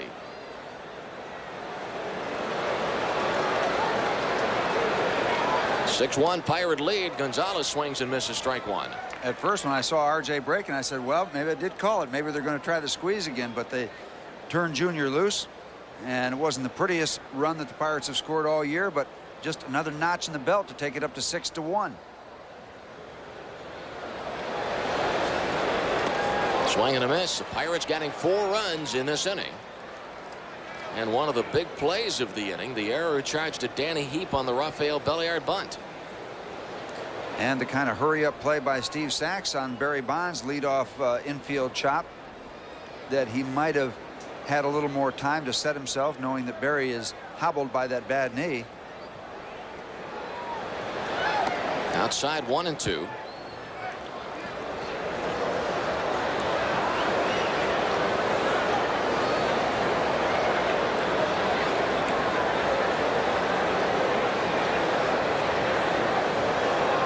Two outs, runner at second base. And Cruz with a 1-2 pitch. Fouled off by Gonzalez. Denny is the 8th Pirate to bat in the inning.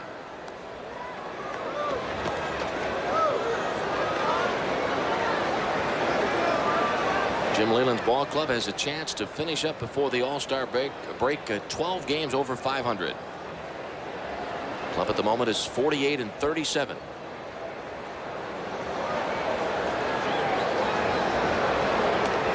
You know, Lanny, if you are a member of the New York Mets, it's like that movie Butch Cassidy and the Sundance Kid. The people look back and say, who are those guys? Yeah.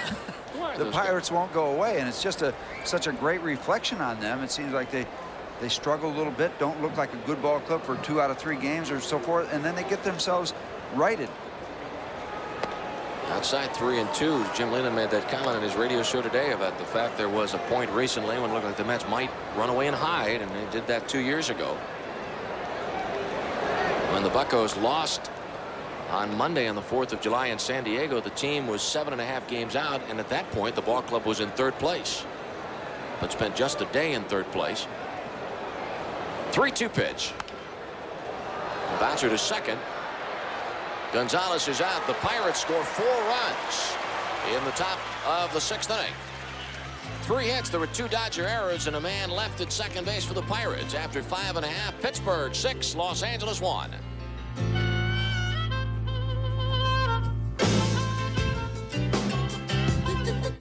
With Equibank's value plan, you get checking, checks, and a safe deposit box all for free.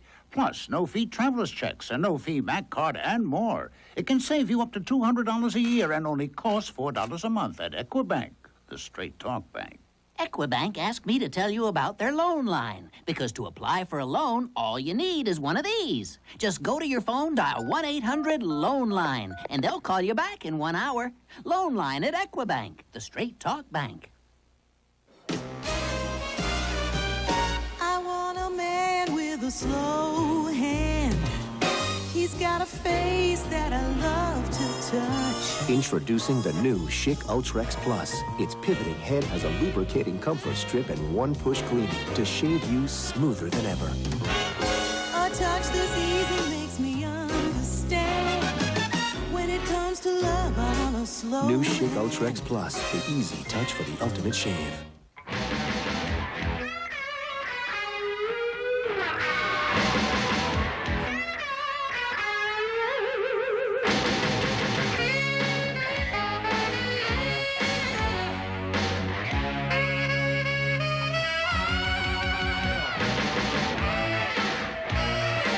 Meet underneath Gate C at 12 o'clock and take pictures of Pirate players before the game. Call 321-BUCKS. 6-1 Pirate lead. Jim Leyland's ball club enjoying it this Sunday afternoon in Los Angeles. Friends, a reminder that area Eden Park restaurants have great Pirate prizes awaiting winners in the Sale of the Century sweepstakes. Enter through July 15th. No purchase necessary, but you must be at least 18 to win. First base umpire Fred Brocklander. Going back to the point you were making about this ball club showing character and really not fading, I think we're beyond the era where people are saying this is a young ball club. When you play this type of baseball in these type of games, you grow up very quickly. This is not a young ball club anymore. A young ball club, I think, might have tucked their tail behind their legs and gone away when the Mets had a couple of those spurts. But this club is hanging in, and that's how you grow and that's how you mature. And they're mature now. This is a ball club that grinds it out and doesn't go away. Danny Heap takes high ball one. 6 runs charged to Oral Hershiser this afternoon, and 4 of the 6 are earned.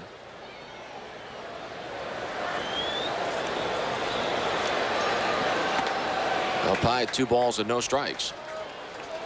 Final details on the Astros victory. Houston getting 2 runs in the bottom of the 9th to win it 6-5. Rafael Ramirez scored Kevin Bass with the winning run. Juan Augusto in relief, the winner. He's 6-0. Roger McDowell, the loser, 4-2. Starters were Cone and Darwin. But the Astros came back with a Poole home run in the 8th. And then the 2 runs in the 9th to win it 6-5. What a turnaround. Ball 4, Bob Walk issuing his first walk of the game, and Danny Heap's on base for the 3rd time.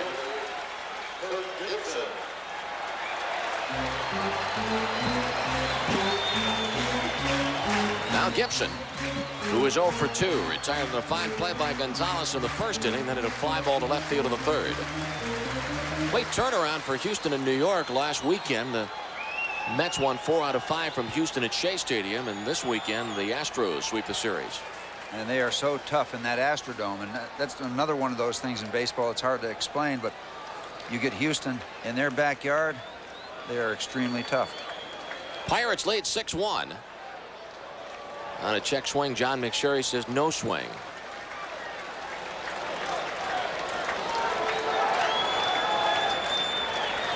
Boy, get yourself some tickets for that game Thursday night. John Smiley and Rick Russell. That's going to be fun.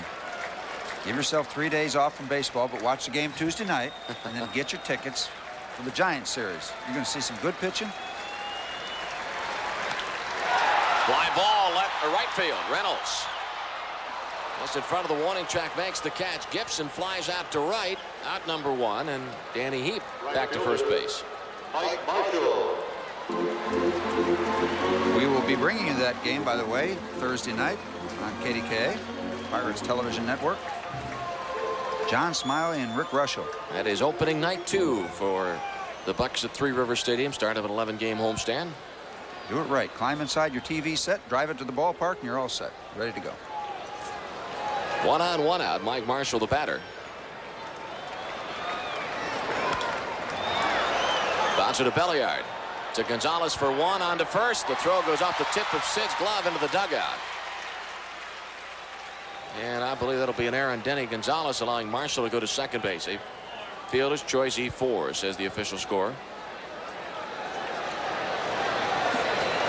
So it looks like it's going to be a double play. Belliard gives the ball to Denny, and frankly, Denny looks a little gun shy out there at second base.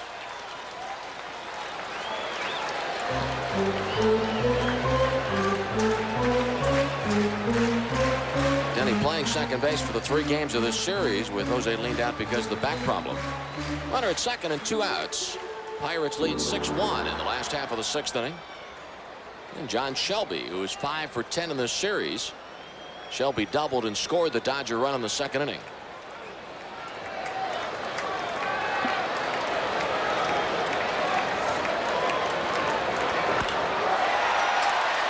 Base hit, right field corner. And they're going to rule fan interference. Yes, they are. They're going to put the runner at second base. Now, it's not automatically 2 bases. It is in the judgment of the umpires. And they're going to rule 2 bases here, but it's not automatic, and Tom Lasorda is going to come out and argue. First base umpire Brocklander went out right away and gave the signal, the hands up over the head, holding one hand with the other, indicating fan interference. You'll recall that earlier in the ball game when Reynolds hit a shot into the right field corner, the ball was not touched by a fan according to Brocklander. Reynolds ended up at third base on the play. Yeah, the ruling is fan interference. It makes it a dead ball automatically, and then the umpires have the opportunity to put the runner where they think that runner should be if there were no fan interference.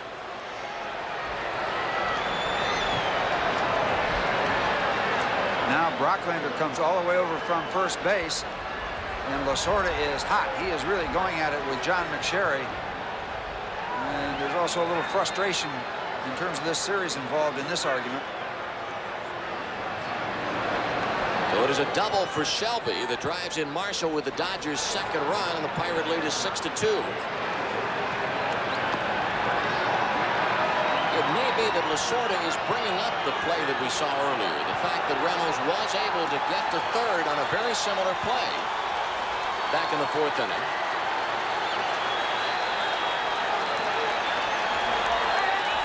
Tommy Lasorda has had his say with the crew chief and third base umpire John McSherry. You'll be able to see it right here, the fan. Yeah, there's contact made. The ball is hung up in back of his hands, so either hit it going in or coming back off the fence. On the Reynolds 3-base hit, a fan reached over, but it seems like the ball never was touched. Yeah, the signal from Brocklander back in that inning was no fan interference. He gave the safe sign. Here comes Jim Leyland out. They're going to escort that fan out of that area. Not pleasing the Dodgers and the Dodger faithful, the fact that the fans here feel that that fan has, that particular fan has cost the Dodgers a base. Again, it is not an automatic book rule double on fan interference. It's an automatic dead ball right at that point, but the umpires have the opportunity to put the runner where they think the runner belongs. So both conferences are ended. The conference between Lasorda and McSherry and Jim Leyland with his entire infield, Bob Walk. And we will resume now with 2 outs and the Dodger run in.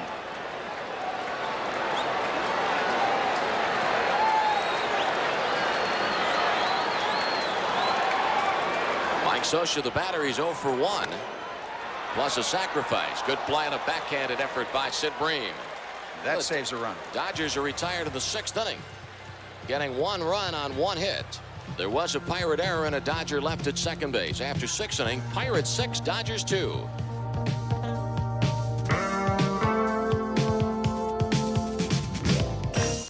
'88 Hardball is sponsored by Cameron Coca-Cola, bottlers of Coca-Cola Classic, the official soft drink of summer, and just for the taste of it, Diet Coke.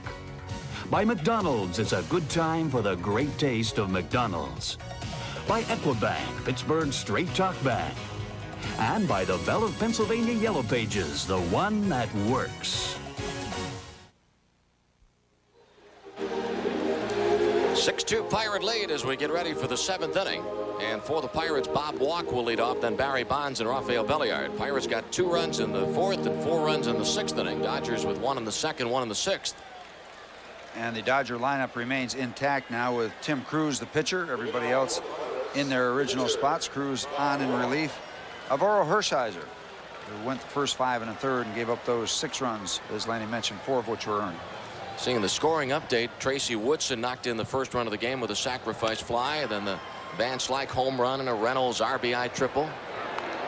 Bouncer to shortstop, then Bob Walk is out number 1. Continuing with his scoring summary, the Pirates getting 4 runs in the 6th inning. 3 hits and 2 errors in the frame. It was Reynolds knocking in 2 runs with a single, and then Bream with a base hit. Ortiz got an RBI and a fielder's choice. The Dodgers' 2nd run coming in the 6th. A 2-out double by John Shelby that knocked in Mike Marshall.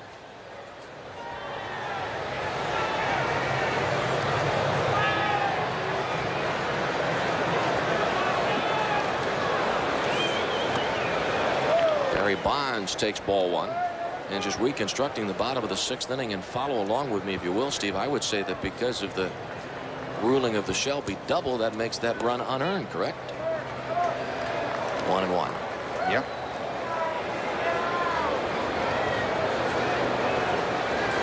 Had there not been the air, Marshall would have been at first base before the Shelby double. There's a fly ball into shallow left field, and Gibson comes on to make the catch. There are 2 outs in the 7th inning. Pirates lead 6-2. Shortstop, Rafael Belliard.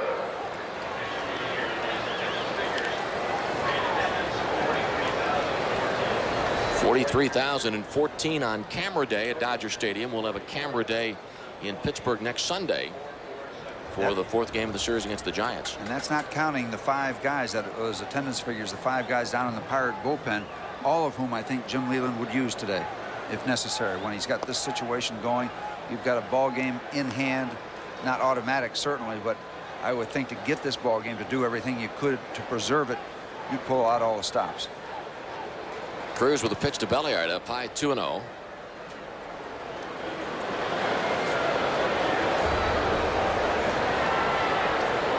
There are the troops.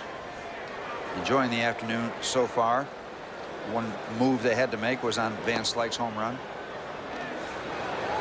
3 balls, no strikes.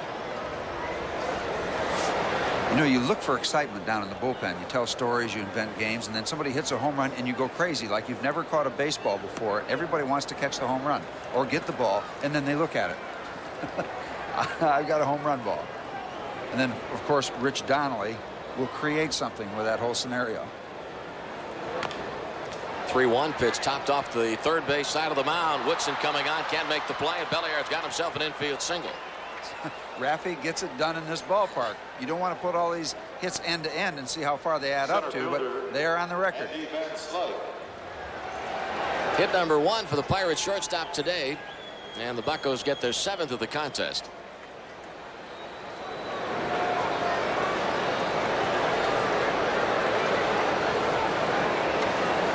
Two-out lightning for the Bucks in the top of the 4th. Maybe they can do it here in the top of the 7th. Andy Van Slyke's home run on a 2-0 pitch in the 4th inning. His 14th of the year, RBI number 61.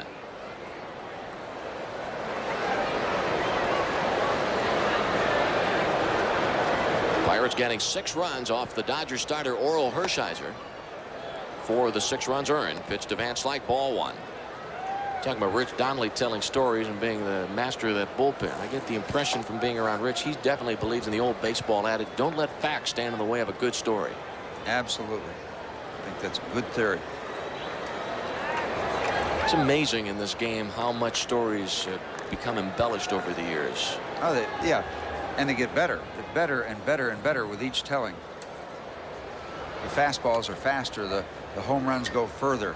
The antics are wackier. Runner going. Ball 2, throw to second base, and Raffy has himself a stolen base, number 3. Well, Rafael Belliard, in his own quiet way, getting even with some of the activities that have been going on. The Dodgers coming in hard at second base. No problem with that, but it's fun to get even. Steal a base here and then. He broke up a double play nicely, so Raffy's got to feel pretty good about this day today. He's in scoring position for Van Slyke, and Andy has the advantage of the count, 2 balls and no strikes. And Cruz trying to get even, but Belliard back safely.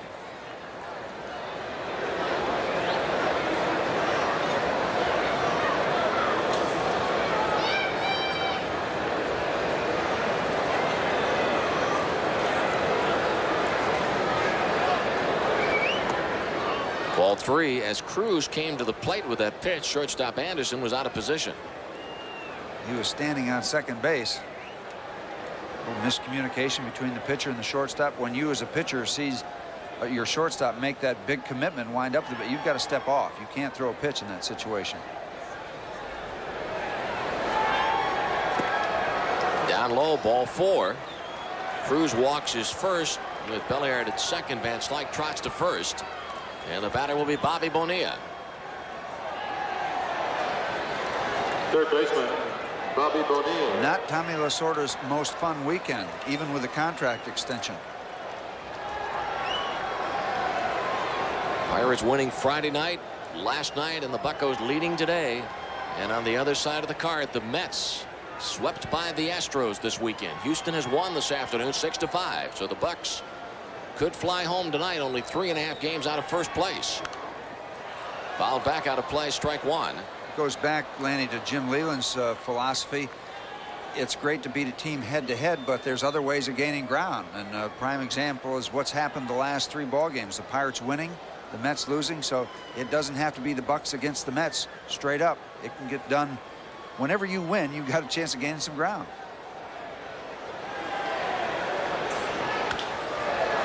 Base hit right field. Belliard coming around third, and Rafael will score. The Pirates lead 7-2. Andy Van Slyke goes to third base on the play. Bonilla with 2 hits in the game, and Bobby picks up his 59th run batted in. 7-2 Buccos. So they get that 5-run lead back. Dodgers getting a run in the bottom of the 6th. The Bucks erase that with a run here in the top of the 7th. More activity in the Dodger bullpen. Here's R.J. Reynolds. Been a good day for R.J. He has 3 runs batted in. RBI triple in the 4th, a 2-run single in the 6th. Once again, gold at the corners for the Pirates. Jay Howell working down in the pen. Outside ball 1. You were talking a moment ago about the Pirates picking up ground. The weekends have been good for the ball club. The weekend in Montreal, the team gained considerably on New York, and doing the same thing this weekend here in Los Angeles against the Western Division leading Dodgers. And on a West Coast trip.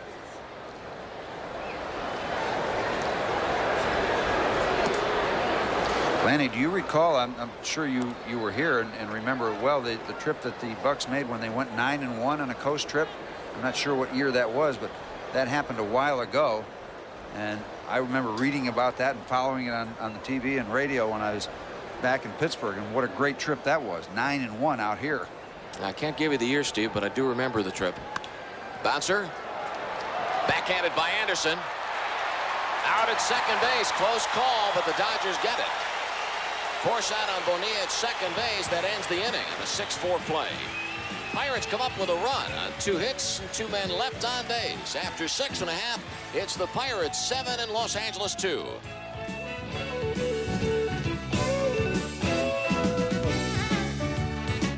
Join Oprah weekdays at 5 on KDKA TV2. Here's the play that ended the top of the 7th inning. Did the man at second base cheat on this play? Good play by Anderson. Is the foot on the bag? Who knows? So it's an out. It's an out anyway. Scored 6-4 at second base. Pirates lead 7-2. Let's finish up on some unfinished business. The run scored by the Dodgers in the bottom of the 6th was indeed an unearned run. And Steve was talking about that 9-1 Pirate road trip. it was in 1983 in July of that year. The Bucks winning 9 of 10 in California. Strike 1 to Tracy Woodson. In 1983, the Pirates under Chuck Tanner finished in second place with a record of 84 and 78.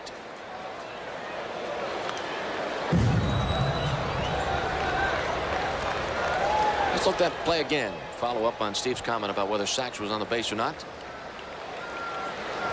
Okay, I'm wrong again. He didn't cheat. My apologies to Steve Sachs.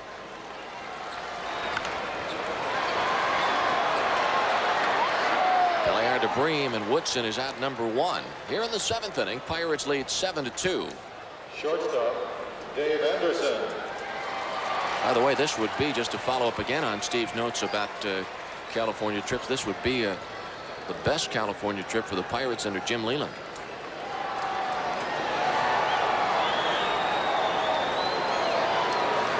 Broncos have never swept a series at Dodger Stadium under Jim Leyland. Anderson, fly ball left center field. It will be Andy Van Slyke to haul in out number 2. Tim Crews scheduled next, but Mike Davis, left-handed batter, will pinch hit.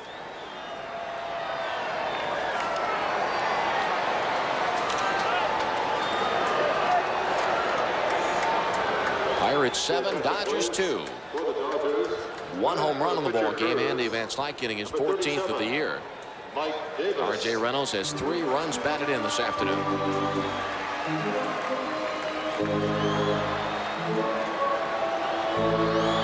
Davis losing his spot to Mike Marshall, and Marshall told Tommy Lasorda that because of his back problem he needed to move to right field.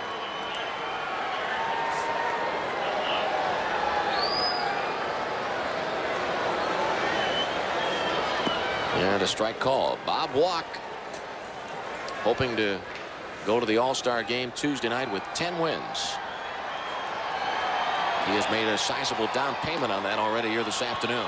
Career high of 11, so you would assume if Bob keeps throwing the ball the way he is, we'll get to that mark and well beyond it.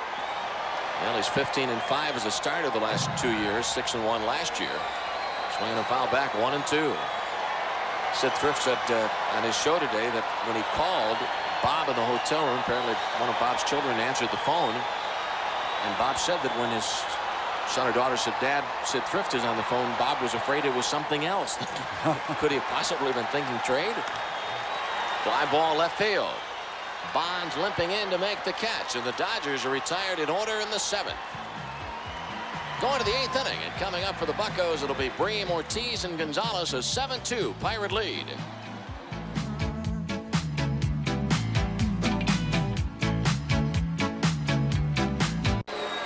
Ball game moves to the 8th inning. We've got our 3rd Giant Eagle home run inning coming up, and our contestant this time around is Tom Marchinski of Pittsburgh. Because we had a winner in the 4th inning, we bring the jackpot back down to $100.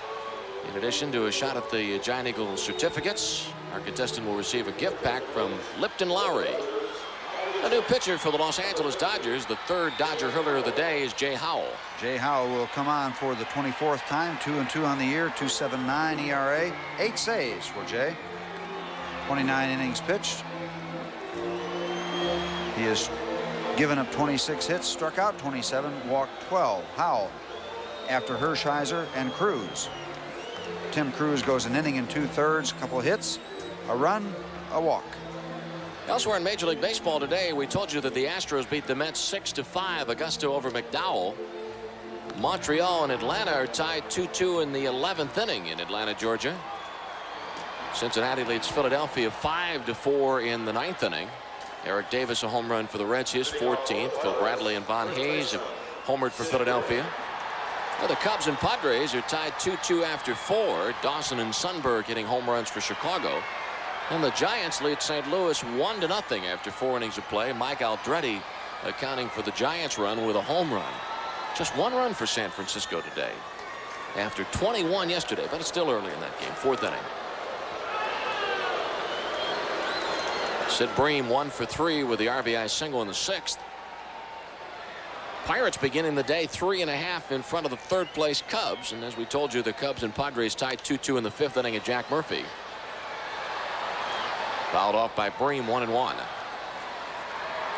In the American League, Oakland beat Detroit today 8-2. Stewart over Terrell. Old Weiss at a grand slam. And Oakland picks up a game on Minnesota. The Twins lost to the Brewers 3-2 in Minneapolis. Oakland's lead now in the American League West is 5.5 games. With the Tigers losing, the Yankees lost today to Kansas City 5-3. New York stays 3 games back of Detroit in the American League East.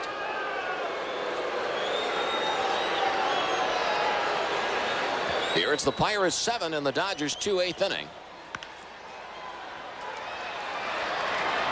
And the ground ball to Steve Sachs. There have been quite a few ground balls to Sachs in this game. Well, Andy, going back to that game yesterday between the Giants and the Cardinals, it's not a pretty sight, because if you look out in the San Francisco bullpen in a situation like that, all their relief pitchers are salivating. There's drool coming out of their mouth. They want to get in that game, get the starter out, and let me get the win on an easy game. Go up to the guy who's pitching. How you feeling? Pretty hot out there, isn't it? Everybody wants to pitch in that ball game. You know, sometimes I really like it when you're descriptive, but then other times. I've been in games like that. All the relief pitchers coming out, they're asking how the family is, how you feeling, arm a little stiff, a little tight, anything wrong? Everybody wants in on the act. 1 out. Final score in the Reds game: Cincinnati beats Philadelphia 5-4 at Riverfront Stadium. One ball, 2 strikes. American League Finals: Baltimore beating Texas 2-1. California over Cleveland 7-5. Bob Walk and the Pirates leading today 7-2. We're in the 8th inning. 2 balls, 2 strikes on Junior. Gonzalez to follow and then walk in the hole.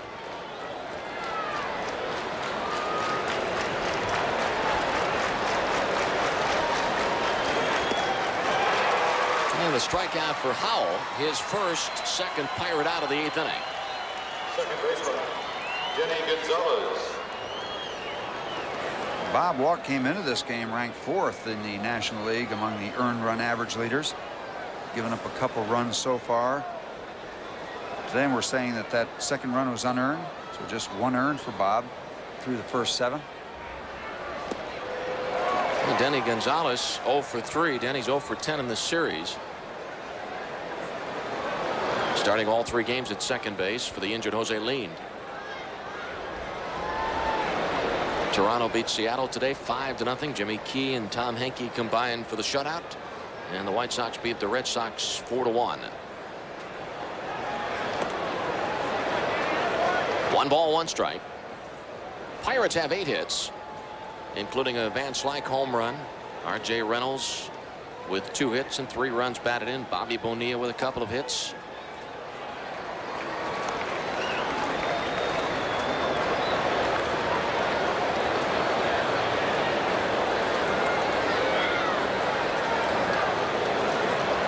Curveball out of way. Slider. 2 balls, 2 strikes. I think they've got a little different set of signs here.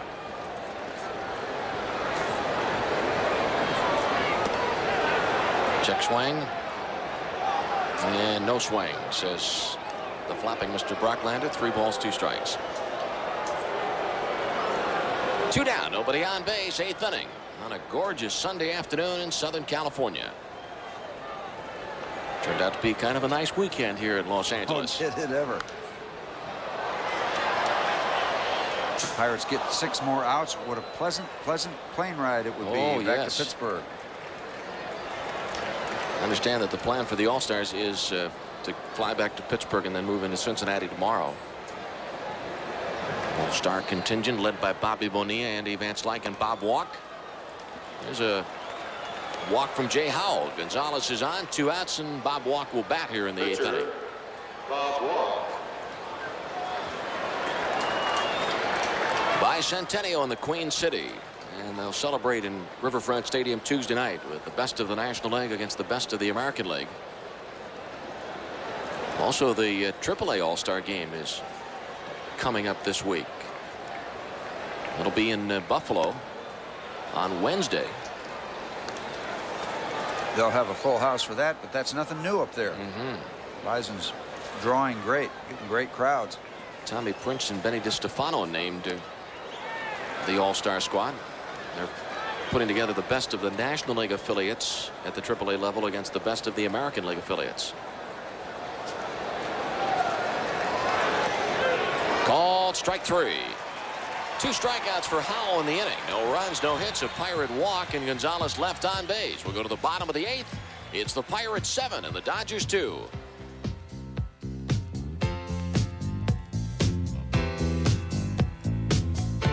Top of the Dodger batting order coming up in the bottom of the 8th inning. We did not have a home run in the top of the inning, so for Tom Marchinski of Pittsburgh, we'll be sending out a couple of consolation prizes, certificates redeemable for a case of Diet Coke, and also a gift pack from Lipton Lowry for Tom Marchinski. We'll have another home run inning for you with a $200 jackpot on Thursday night. And we got a little activity in the Pirates bullpen. Bob Walk is still in the ball game, but Barry Jones and Dave Rucker doing some throwing, just in case.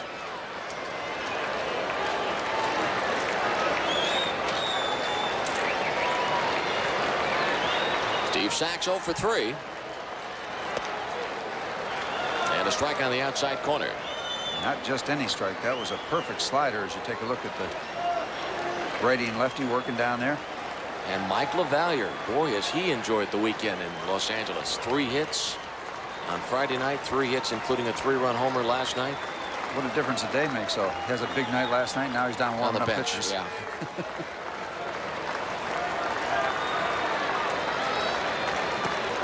Inside, Jim Lennon talked about that earlier, about the fact how important it is for the catchers to get their work. Ortiz getting the start today and doing a good job handling Bob Walk. And give Mike LaValliere, who's had sore legs, has had problems with his legs down through the years. Give him a chance to rest today, and then they take the All-Star break off.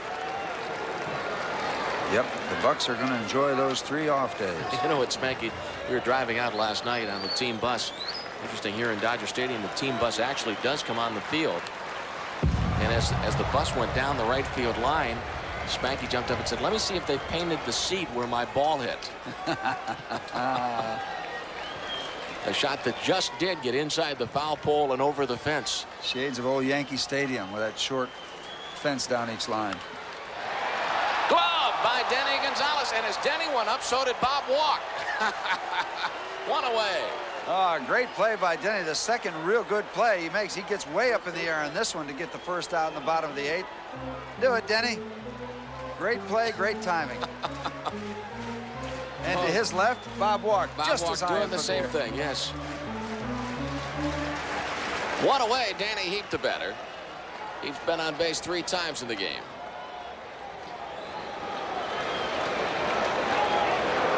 Denny made a nice play on the ball that Kirk Gibson hit in that first inning, a ball that seemed to knuckle at Denny. Hit off the hands. Sachs, the victim of 2 good plays. I thought Bobby Bonilla made a nice play on him in the 3rd inning, too, coming kind of side saddle on the ball he hit. 1 ball, 1 strike. Pirates 7, Dodgers 2. 7 runs, 8 hits for the Bucks, 2 runs, 5 hits for the Dodgers.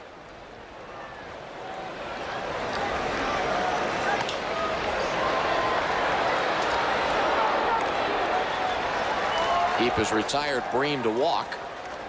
I'll tell you, it's interesting to look at Bob Walk.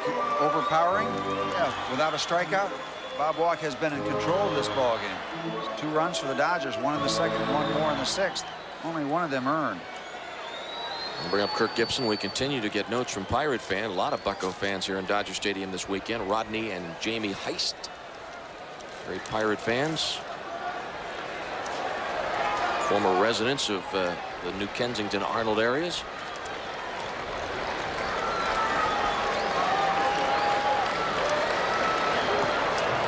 Gibson hitless in this game, 3 for 8 in the series. Pirates on top 7-2.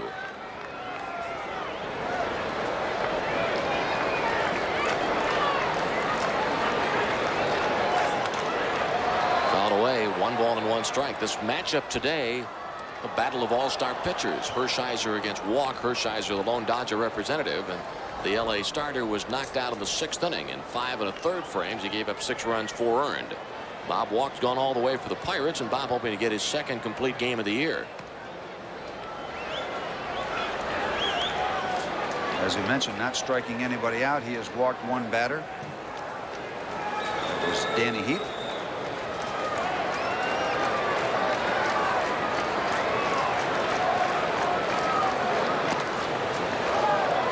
Outside, 3 balls and 1 strike. The Dodgers scored the game's first run back in the 2nd, but the Pirates took the lead in the 4th inning. And our Buccos out in front 7-2 in the 8th. 3-1 pitch. Gibson flies out to Van Slyke. The Dodgers set down an order in the 8th. We'll go to the 9th. Pirates 7, Dodgers 2.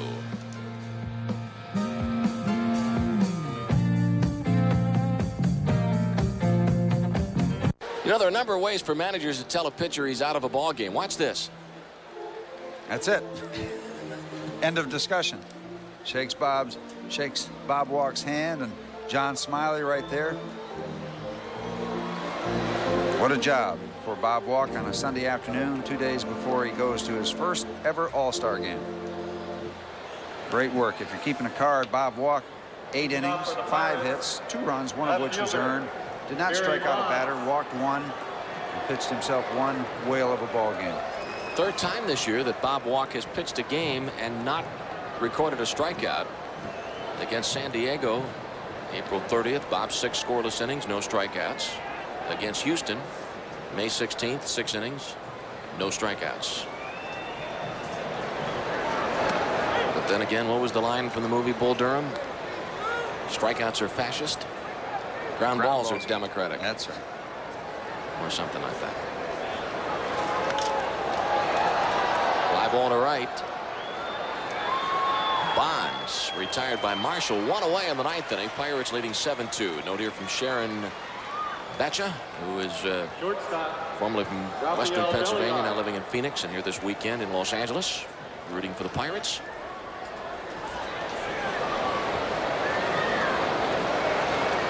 Two-run 4th inning for the Pirates, a 4-run 6th, and a 1-run 7th. Belliard 1 for 3 with a base hit, stolen base, and a run scored in the 7th.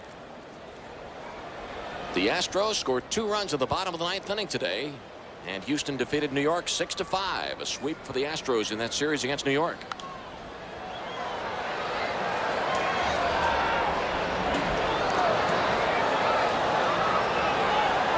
Last time the Pirates were only 3.5 games behind the New York Mets, June 27th, after the Pirates had beaten the Mets 2-1 at Three River Stadium, the night that Mike Dunn beat Dwight Gooden.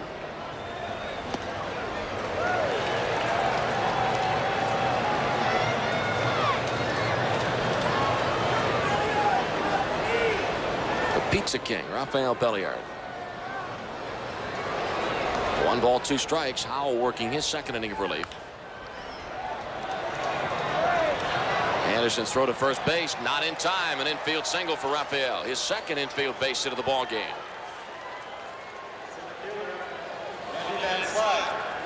The problem now is they're going to have to pry Rafael Belliard away from his locker here at Dodger Stadium. He won't want to get on that airplane and go back to Pittsburgh.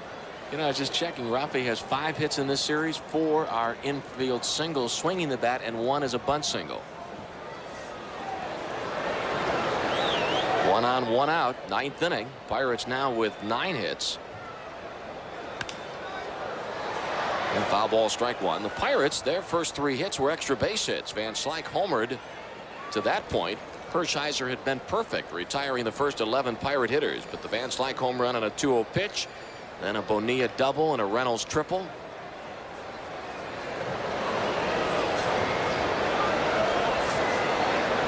Three of the Pirate 9 hits are infield singles. 0-2.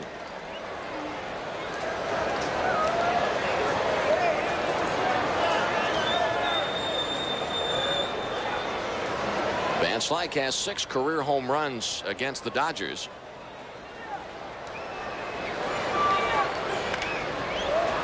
And a foul ball that came off the body of Andy Van Slyke in the batter's box. So the strike keeps the count at 0 balls and 2 strikes. There's about half of the original crowd still here at Dodger Stadium.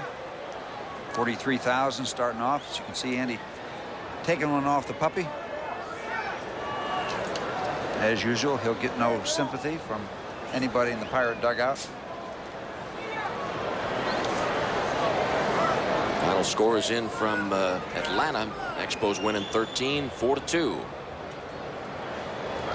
That is a hot baseball team for the Montreal Expos now, 7 in a row.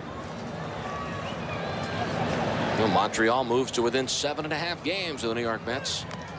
Swinging a foul tip, Socha unable to hold on. Boy, Buck Rogers did a fine job with that Montreal club last year, and he was named National League Manager of the Year, and doing a good job again this year. We also have a very legitimate candidate down in the Pirate dugout, right there. Oh, yes, sir. Boy. What a great guy to be around. Jim Leyland, real straightforward, and of course feels very strongly about you got to go out and work hard each day. It's not going to be given to you. And it's not given to Andy. He looks at a called third strike. Howell gets his third strikeout. Andy retired on the breaking ball. That is a good curveball. Out over the plate, down in the strike zone. Talking about Jim Leyland. Jim plans to spend some of the off time home in Perrysburg. See his mom and dad. Bonilla with a shot into center field. Base hit. Belliard will go to third base. The Bucks have runners at the corners again, as Bobby Bonilla, who had been struggling on this road trip, collects 3 hits in the ball game. And the 3 Pirate representatives for the All-Star game have accounted for themselves very well today. I guess they have. Van Slyke with a home run. Right fielder. Bobby Bonilla with 3 hits. And, of course, you know what a job Bob Walk has done, departing now after his 8 innings of work, departing with a 5-run lead and a 7-2 score. First and third, 2 outs, and R.J. Reynolds the batter. R.J. 2 for 4. RBI triple in the 4th inning and stands to get the game-winning RBI at this point. Then a 2-run base hit in the 6th inning. Ball boxed by Scioscia. Runners at first and third, 2 outs. 9th inning. Pirates lead 7-2 in the Dodger 9th. Marshall, Shelby, and Scioscia are the scheduled hitters, 4, 5, and 6.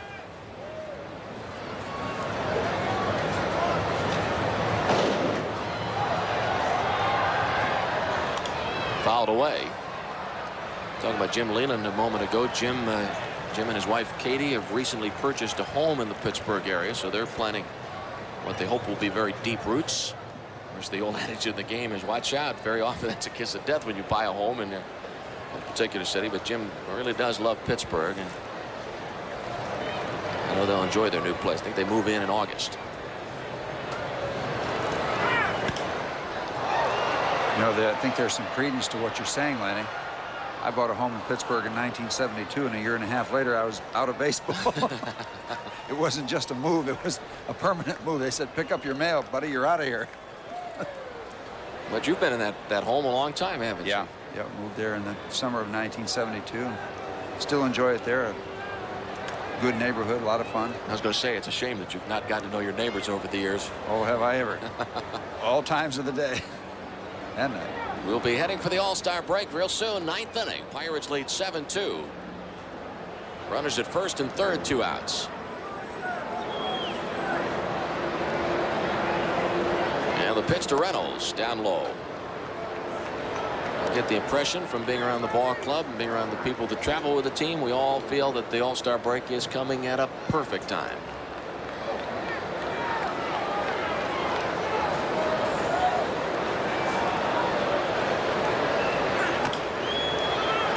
Off the mound. Howell will make the play unassisted in the 9th inning for our Buccos. No runs on 2 hits and 2 men left on base. Again, we'll tell you that in the Dodger 9th, it's Marshall, Shelby, and Scioscia. 7-2 Pirates.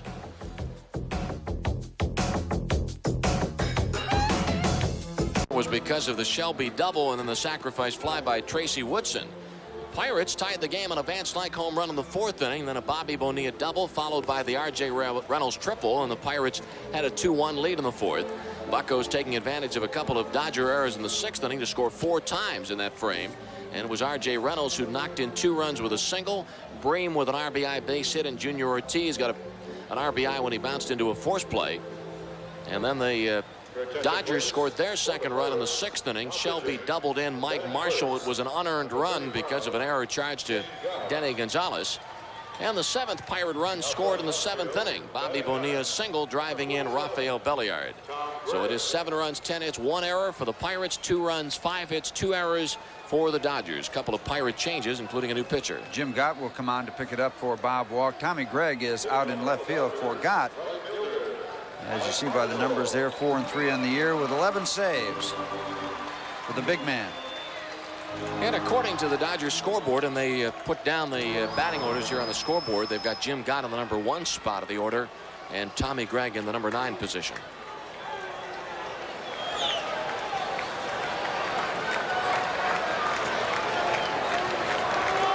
Jim Gott is not in a save opportunity here. Ball 1.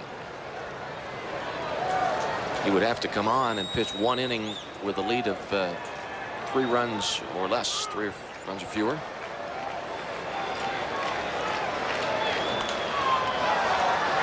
Lanny, how long ago was it when Jim Leyland was talking about his ball club and talking to them and telling them, let's not look forward to the All-Star break. Let's make sure we take care of business along the way. Everybody's going to enjoy the break, and it'll get here without us worrying about it, but let's not look to it. Watch out. Mike Marshall blocked by Jim Gott. That ball ended up in the first row of box seats just behind the screen. And thank goodness for batting helmets. Oh, boy. Mike Marshall went down, but he got up and trotted down to first base. Boy, you hold your breath when a situation like that happens.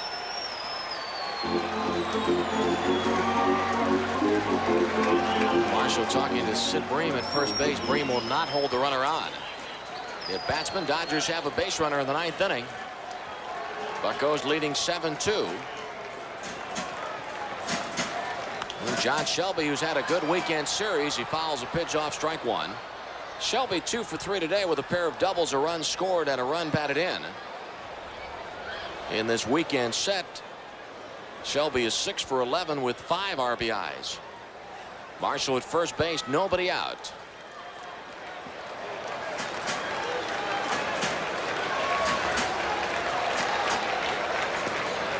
Pitches down low, 1-1. Bob Walk, in giving up just 1 earned run today, lowers his earned run average to 2.47. Started out at 2.56.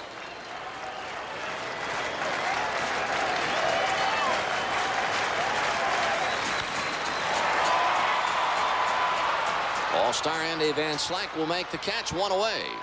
Shelby retired, and Mike Marshall back to first base. Mike Scioscia.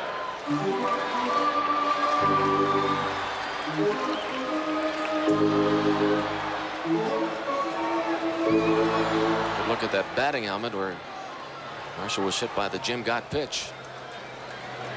Right over that ear flap up on top. Mike Scioscia retired in a fine running catch in foul territory by Rafael Belliard in the 4th inning. Pirate infield at double play depth, and the pitch is down low, ball 1.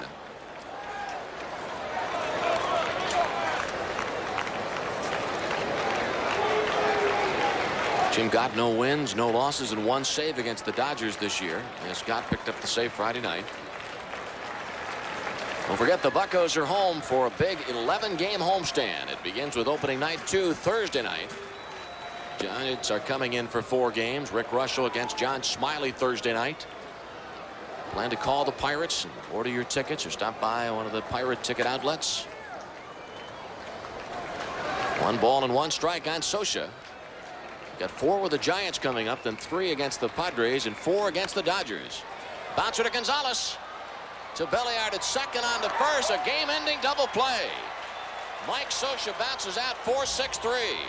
Jim Gott finishes up for Bob Walk. The Pirate right-hander Bob Walk is a 10-game winner, and the Buccos are now just 3.5 games back of the New York Mets.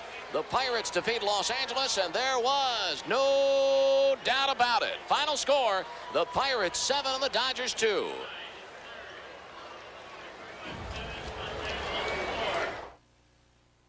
The detective in charge, and you know how I figured out what done in Mr. and Mrs. Finkel? True, there was no motive, but there are clues everywhere. Bowling trophies, broken tennis racket. They had been active people once, but then they quit. It's too late for them now, but not for you, kid. Keeping fit is no mystery. Just find an exercise routine you like and stay with it.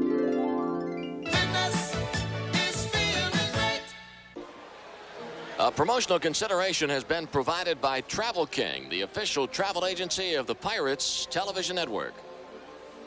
The Buccos sweep the Los Angeles Dodgers, and the Pirates' win streak is now 5 games a 7-2 victory over Los Angeles. And earlier today, the Astros scored 2 runs in the bottom of the 9th inning to defeat the New York Mets 6-5. And here's how they look in the National League East. The Mets just with a 3.5 game lead over our Buccos. Oh boy, is that a pretty picture. Enjoy that one. The Bucks going into the break with 49 wins, 37 losses, 12 over 500. 3 games back in the loss column, and that is nice music, and also some room to breathe between the Pirates and the Chicago Cubs right now. But the Bucks not looking at the Cubs. You got to look in the other direction. The Mets are the team that they're looking at. Pirates sweeping this 3-game series at Dodger Stadium, while the Buccos get help from the Astros with a sweep of the New York Mets in the Astrodome. Now the ball game with the Pirates winning 7-2 today. R.J. Reynolds is our player of the game. R.J. with a game-winning RBI. He tripled, driving in Bobby Bonilla in the 4th inning, and that was the run that gave the Pirates a lead they never relinquished. And then in the 6th inning, a 2-run single by Reynolds that knocked in Barry Bonds and Andy Van Slyke, and part of a big 4-run 6th inning. R.J. Reynolds, our player of the game, and congratulations to R.J. The action here at Dodger Stadium, the totals for you: for the Pirates, 7 runs on 10 hits, 1 error, 7 men left on base. The Dodgers 2-5-2 with 4 left. Bob Walk becomes the first Pirate right-hander since Donnie Robinson to record 10 wins before the All-Star break. Orel Hershiser, who's now 13-4, has suffered 2 of his 4 losses against the Pirates. Boy, and what a great job by Bob Walk. And he got that information about the All-Star game this morning. You don't know how a pitcher is going to react. Of course, it's an exciting time, but it also could act as a distraction. Well, today it did not. Bob Walk picking up his 10th win, and a 5-hitter from Bob Walk and Jim Gott combined, and the Dodgers never got more than 1 hit in an inning, so the hits were spaced. Bob Walk was just terrific, and good luck to him and the other All-Stars in Cincinnati Tuesday. Yes, indeed. They've made us proud, and we'll look for the Buccos to open well against the San Francisco Giants on Thursday night. That is the beginning of an 11-game homestand. Do plan to see the Buccos as much as you can, and we hope that you'll join us on Thursday night. That's our next TV game, the Pirates against the Giants, and we'll be joining you at 7:30 on Thursday night. The executive producer of Pirates Baseball is Jane Adair. Today's game produced by Bill Schisler and directed by Lonnie Dale. Associate producer Richard Sutphin, coordinating producer Frank Surovic, and graphics coordinator is Tom Thomas. The Pirates sweep the Los Angeles Dodgers. A 7-2 victory here this afternoon at Dodger Stadium. Our Buccos have won 5 in a row, and they're now just 3.5 games back of the New York Mets in the National League East. Now for Steve Blass, John Sanders, and Jim Rooker.